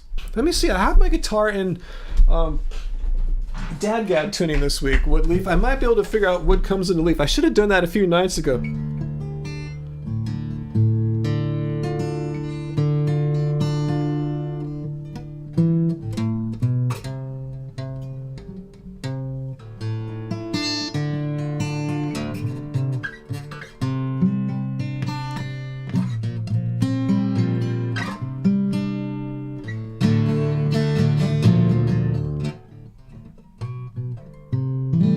I can't remember it right now. I should have figured it out before the live stream. But at least I got my guitar in the right tuning for And the Wood Comes Into Leaf.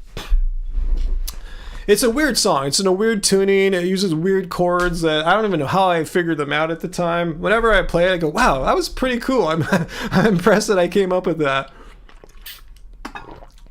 But yeah, I'll make a point to remember And the Wood Comes to Leaf. It's not too hard. I mean, if I had like a couple minutes, I'd probably get it down. I was seeing how quickly it was coming back to me right now, and I just got the first chord, and it wasn't all coming back to me. Sarah, no, you didn't miss anything too great tonight, other than I think we had 3. Am I counting right, guys? Is my math right? We had 3 death cult vegans come on tonight and say that like on a desert island surrounded like by clams and bivalves, I should commit suicide rather than eat a bivalve. And one of them even suggested that Graven babies should commit suicide and not take her medication. So other than that, other than the 3 death cult vegans that I think Vegan Gain sent here, I think yeah, it's been a pretty chill night.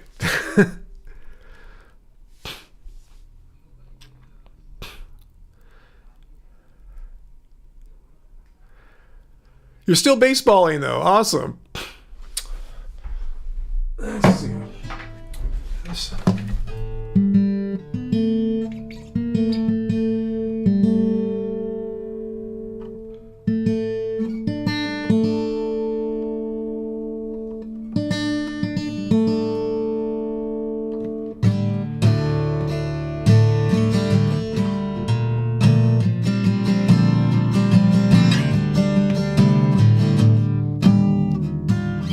Huh, let's see.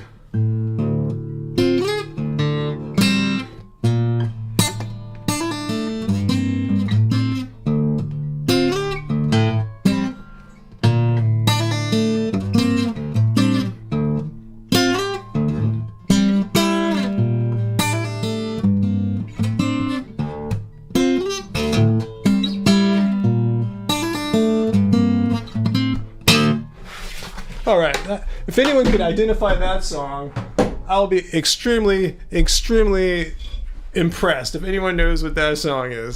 I don't think any of you guys would know that one. It's not one of mine, but let's see if anyone knows that.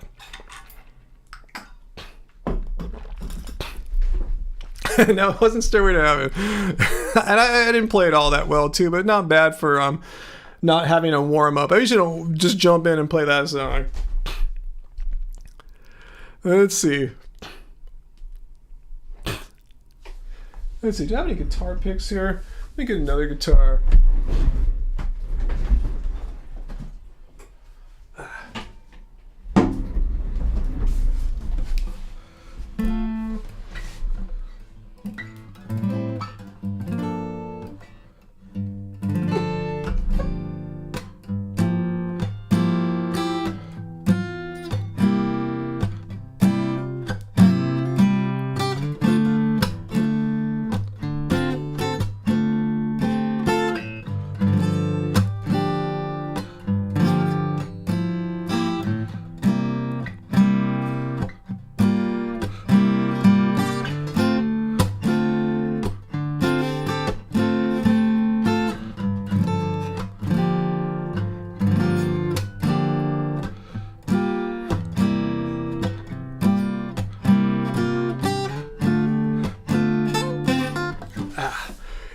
Anyone know that one?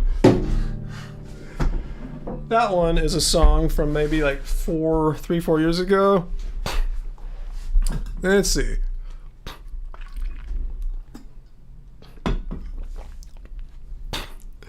Let's see. That one is actually a Krungbin song. I forgot the name of it off the top of my head. I remember we talked about them, I think last week or the week before. And the song before that was a band from a Korean group called EXO. They were like big, like, you know, like before BTS, a little bit before them and all. But anyway, that was that jazzy one I played before that. Let's see. Anything I feel like playing right now? I don't know. I'm feeling kind of chill.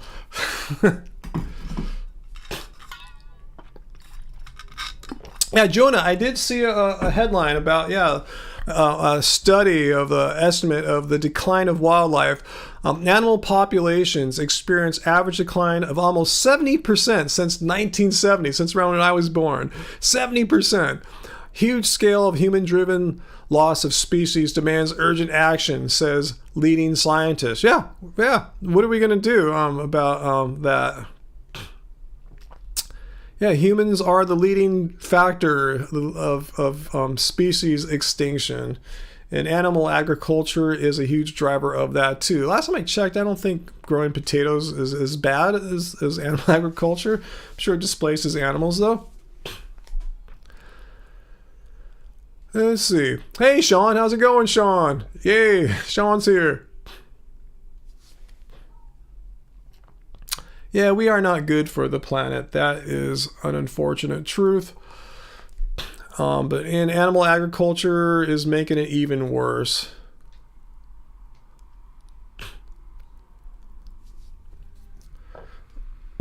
Let's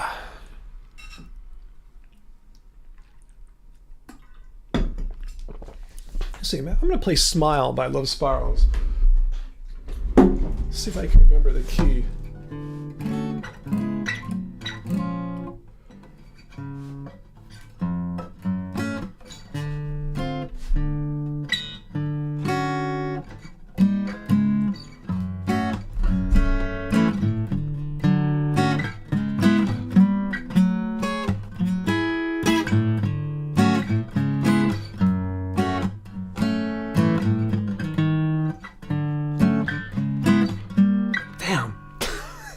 It's that chord.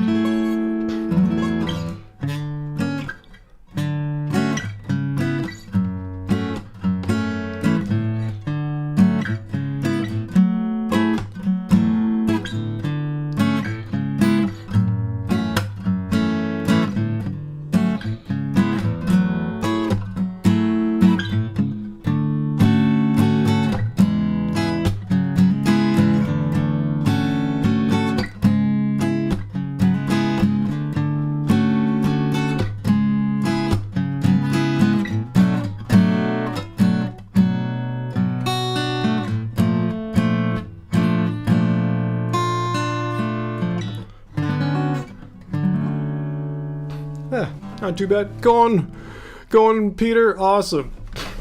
Good to see you tonight, Peter. Once you start seeing me noodling on guitar, it's probably time to call a live stream soon. Pretty soon.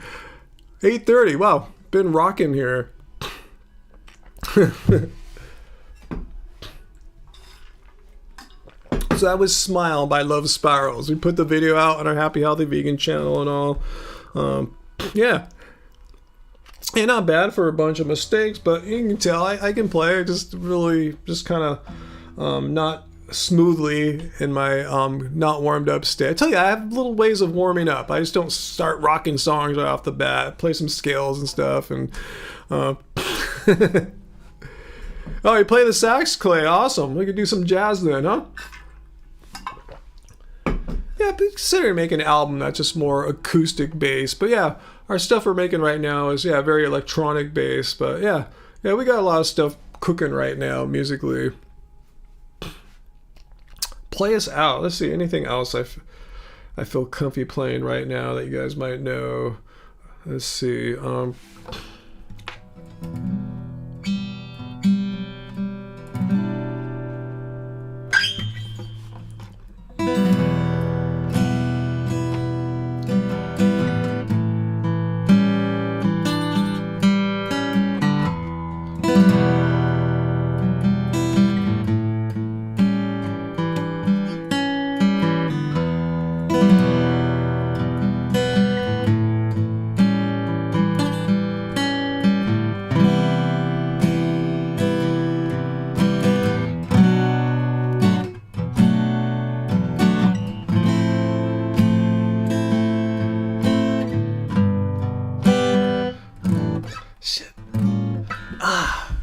forgot the jazz chord there.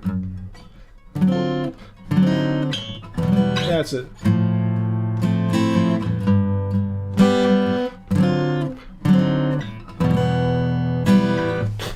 Pink Floyd, Breathe.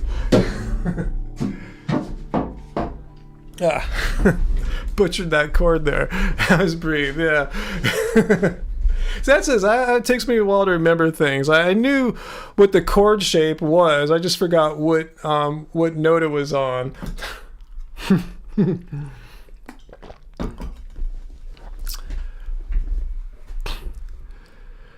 So anyway, yeah, it was me butchering some more songs, butchered my stuff, butchered Pink Floyd, butchered EXO, and butchered Kongbin all in one night. Not too bad, huh? So, anything else you want to talk about before we go tonight? Anything else? I guess we covered a lot here. I'm glad we kicked out all the death cult vegans, and hopefully they're all on some death cult vegan channel all talking about right now. He's not real vegan. He's trapped on desert island. He's going to eat a bivalve. He's not real vegan. Let's see. The real vegan runner. I was told by 3 different dogs to stop being vegans. One of them's a what different dog? Oh, docs to stop being vegans. One of them is a cardiologist. That's interesting, real vegan runner, because I just myself a couple days ago went to a cardiologist who is vegan, an ethical vegan, and she's also very well aware of all the science about plant-based diets and their heart health benefits. So yeah, I don't know why a cardiologist would say don't be vegan. There's nothing incompatible with that. If so, my vegan cardiologist would have been very open about anything I'm doing detrimental to my health by eating just plants. I mean, she made a few suggestions. I say I'm trying to get more like get a little more fiber and get some more just things that plants that plant ingredients or plant nutrients that help with heart health. But yeah, there's nothing incompatible about that.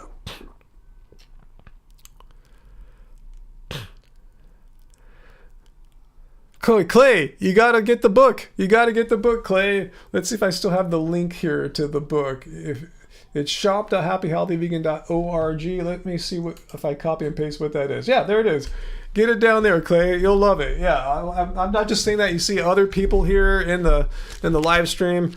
I just took a few orders down yesterday to the post office, so it means early next week I'll take some more out. So yeah, get our book. It'll help you if you're new to veganism, even if you're not new, if you've been doing it a long time, or if you're considering going vegan. It'll give you just meal ideas that you can eat week in, week out, just good, healthy, fun stuff to eat. Fun meaning it's, just tasty stuff and doesn't require enormous effort. You might have to go to the store and get a few spices or something like that, but once you got that, you're set.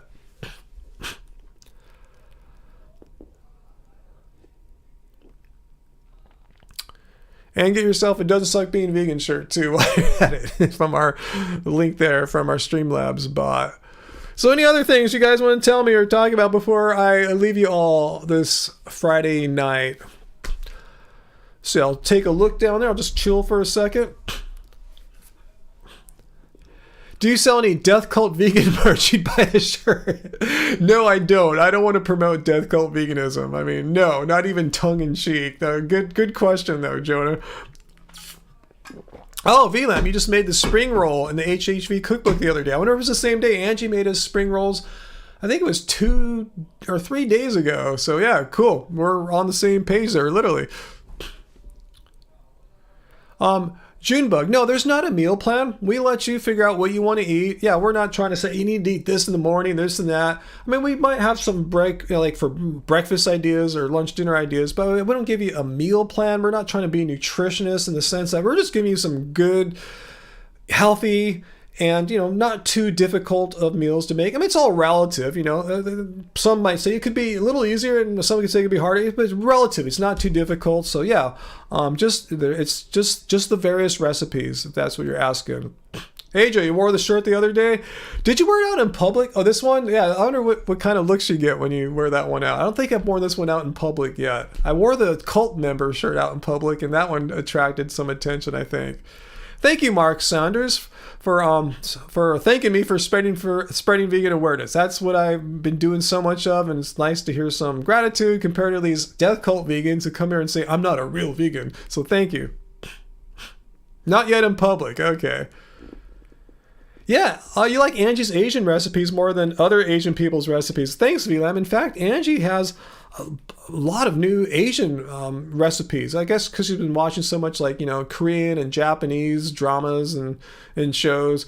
So she's like, kind of picking up what they're eating there and veganizing them if they're not already vegan. So yeah, I'm not sure if or when she's going to put out a third book, but if so, there'll be a lot of Asian recipes. Not exclusively, but a lot more, even more Asian recipes than before. Penny, are we gluten-free? Not intentionally. However, there's not too many gluten recipes in our book. There might be, a hand, I'm going to guess, maybe 3 to 5 out of the 40-ish recipes. But yeah, we don't avoid gluten. We're just not huge gluten eaters. But yeah, so if you're gluten-free, this book will work out great for you. You can use the vast majority of the recipes are gluten-free. Oh, public comment is back about the aquatic ape theory. Yeah, it's cool. Public comment. Yeah, we don't need to talk about that anymore. We went along with you. We assumed for the thought experiment that your aquatic ape theory, or not yours, but whoever made it here, Elaine Morgan's theory, is true, a fact about reality. We went with you on that, and we explored if humans still need to eat bivalves, and I found no compelling reason why we should. Like I said, if we had to eat bivalves to obtain some otherwise unobtainable nutrient, I should be deficient, sick, or even dead, and not even close to any of that stuff. So, cool. If you believe in the aquatic ape theory, awesome. Good for you. I'm not knocking you for it or anything like that. I'm just saying, even if it were true, even if we give it the benefit of the doubt and assumed it to be true, I still don't see any compelling reason why humans should eat bivalves, because as we showed, there's no missing nutrients. Or just less healthy? I'm not less healthy. I mean, I'm healthy. I go to my doctors, and my doctors, after examining me, doing labs, they say, Ryan, you are healthy. They didn't say, but if you eat some more bivalves or fish, you might be healthier. No, they said whatever you're doing is great. You're in your 50s, your labs are fantastic. I'm not diabetic or pre-diabetic. Everything's, check it out, and there's no way. They're not saying, but you'd be healthier. That's just what people like to say, but there's no medical truth behind that. Let's see, Uncle, do I have any black, happy, healthy, vegan tank tops? No, we don't have any tank tops. I don't believe there's any tank tops. At least on our site, on shop.happyhealthyvegan. Great. Public comment. I'm already healthy. I don't know what you're saying. I mean, if I looked into it, you were dedicated vegan 5 years. Awesome. Good for you. I'm not knocking that, but I'm saying I'm already healthy. I mean, according to medical doctors who examined me and my labs and everything, I am healthy. I feel great. So I don't know why I'm not lacking anything. My B12 is really strong. You can check out my blood test videos that I put up here on YouTube. I don't need to eat anything other than what I'm eating to get the nutrients I need. I'm not going to get healthier or something. I'm already healthy. Woodleaf, was I into ecstasy during the Love Spirals Downwards era? I mean, I took MDMA a few times. We were going to a lot of rave type events during like Idols and Into Ardor. I think it was all pretty much done by Ever, our third album. But I had friends that were doing MDMA all the time. I would do it once in a blue moon, like maybe once or twice a year tops for a couple years. I wasn't really into really just jacking up my neurotransmitters, getting them all out of whack, as I saw a lot of people seem to be suffering ill effects. So no, a couple times. I know what it's all about. It's fun and cool, but it wasn't like I was really into it, like taking Molly every weekend or something like that. Not even nothing remotely like that. Lynn G, good point. If you ever have a big epiphany in life, I hope it's about something better than eating bivalves. I mean, that's a weird epiphany. I could see maybe he was really sick and deficient, not taking B12 supplements. Who knows? Who knows? I ate a bivalve or two. Oh my God, I feel better. I got B12 on. Who knows? I'm not sure. Okay, the tank tops. I said not on shop.happyhollyvegan, but merch.happyhollyvegan might have some extra stuff. Angie created that merch store on Teespring, and I can't remember. She made so many different variations. Are there tank tops there? So if there are, okay, they're on merch.happyhollyvegan.org. Gomez, thank you all for being here. I wish I had some real vegan friends. I can't believe I'm saying it, but I miss people. I love individuals. Don't get me wrong. Humanity just freaks me out. I'm with you. I kind of feel the same a little bit. Uncle, you never tried MDMA? It was after your time. Yeah, it was really more of a early 90s thing. So yeah, that was, probably, yeah, not too common. It's like me, if I were to do MDMA right now, it's like probably not a good thing to do right now. I already did it. I know what it's like. It was cool. Yeah, I stopped doing it after. I don't know if I ever told this story, so maybe it's kind of cool you guys kept me on here 3 hours. Exactly 3 hours. One time I was buying MDMA off who I thought was a friend, someone I trusted more or less, and she sold me something. Oh, wow, the concert we were going to go see, I think, got canceled. Oh my god, I gotta talk to Angie. Holy crap. Okay, anyway, she sold me, I thought it was my MDMA, and it turned out to be methamphetamine, and that's when I realized I never want to take any more drugs that were made by weird chemists. I don't trust people. I rather would take a plant, like a mushroom, not manufactured in a lab or something like that. So, peyote, something like that, LSD, manufactured by weird chemists, you gotta trust. I'd rather just take a mushroom. You're not tripping for 12, 14 hours, mushroom 4 or 5 hours, not made by a weird chemist that you don't know how ethical or precise they are or anything like that. So anyway, that sucks. We're gonna go see a show. Are you there, babe? Hang on 1 second. Let me take a look at the website for the event we are going to and see if there's okay, 1 sec, guys. Let me see what's going on here.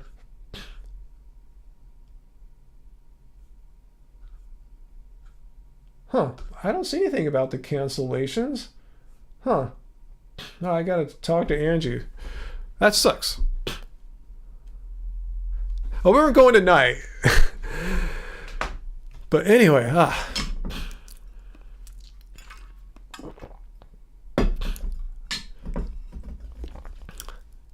Are we still talking about bivalves and stuff?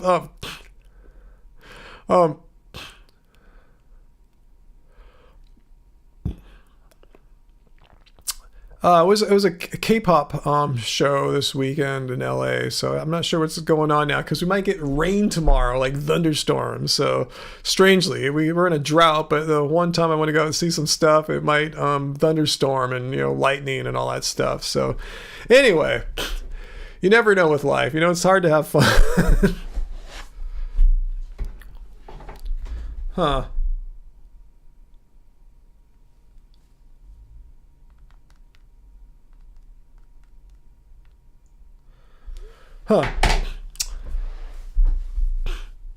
Part that tell every vegan should smoke weed. No, if someone wants to smoke weed, there's no imperative that one smokes weed. Weed is a very, things like that are a very individual decision. It's not like, everyone should do it, everyone should not do it. It's just very individual. Woodleaf, you prefer LSD over mushrooms? I tell you, it's social situations. Literally, you're on LSD. It's like a 12-hour experience. Mushrooms, you're done in like 4 or 5 hours. You're good. Pretty good. You operate a vehicle, all that. You're cool. And plus, what I like about LSD, like I said, someone has to make it. A chemist that you don't know, or don't have any trust with. Mushrooms, I find that they do make your stomach a little queasy, but I kind of remember LSD having a similar kind of thing too. I've never hurled ever before with mushrooms.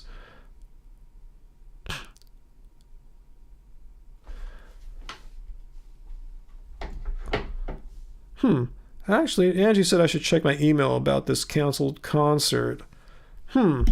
Let's see.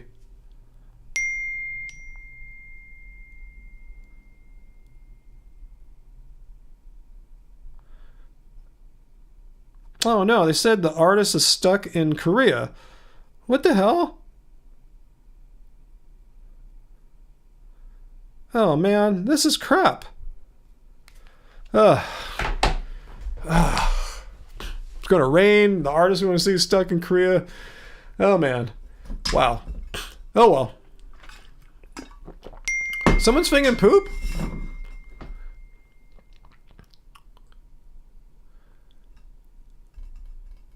Huh. Actually, I should get going. Angie says I should get on the chat function with the ticket seller and try to get a refund because they canceled the artist that we specifically wanted to go see tomorrow. So I'm gonna have to do that. Fortunately, I got the cheapest seats possible. I found someone reselling tickets at a lower price than face value, and they were kind of up high too. So fortunately, we're not too much in the hole. I tried to be as prudent financially as possible, but still, you know, once they add on the shafting fees, you know, for the tickets, it does add up. They shaft it for both seats. I don't know why they just can't shaft one, but anyway, I guess that's their business model. So Angie has a good point. I should probably go and try to work it, try to get on the chat function and get my money back because, yeah, this sucks. I don't know if we're going to go now. Why would we go and see the bands that we didn't want to see? There were two bands, primarily one that we wanted to see. He's canceled. And the one we kind of wanted to see, they canceled too. So I knew this was going to be an show, this shit show, this concert. They were really bad in communicating what was happening and everything, like when the bands were going on. So this is just another sign of their poor organization. So anyway, thanks guys for joining, and thanks for not joining, but joining me tonight, joining us here in our little online vegan and plant-based community. And thanks to Peter. I think he's left already. He was here a long time, and Uncle for moderating. Appreciate your guys' good work. And I'm sorry, I'm kind of bummed right now that my show's like got flushed down the toilet. But anyway, I'm gonna go and try to salvage some money, so it doesn't totally go to waste, guys. So, but anyway, thank you guys. I'll be back next Friday with a new live stream, and you guys gave me some good video ideas, and I'll try to make one about the Bill Gates microchips and the Impossible Burgers. That looks like it'll just be a slam dunk easy one to make. All right, guys, so I'm going to go on. I'm going to try to get my money back, and I will see you guys soon. So until next time, guys, remember, don't stop being vegan, and thank you all. Thank you all for, again, another great Friday night.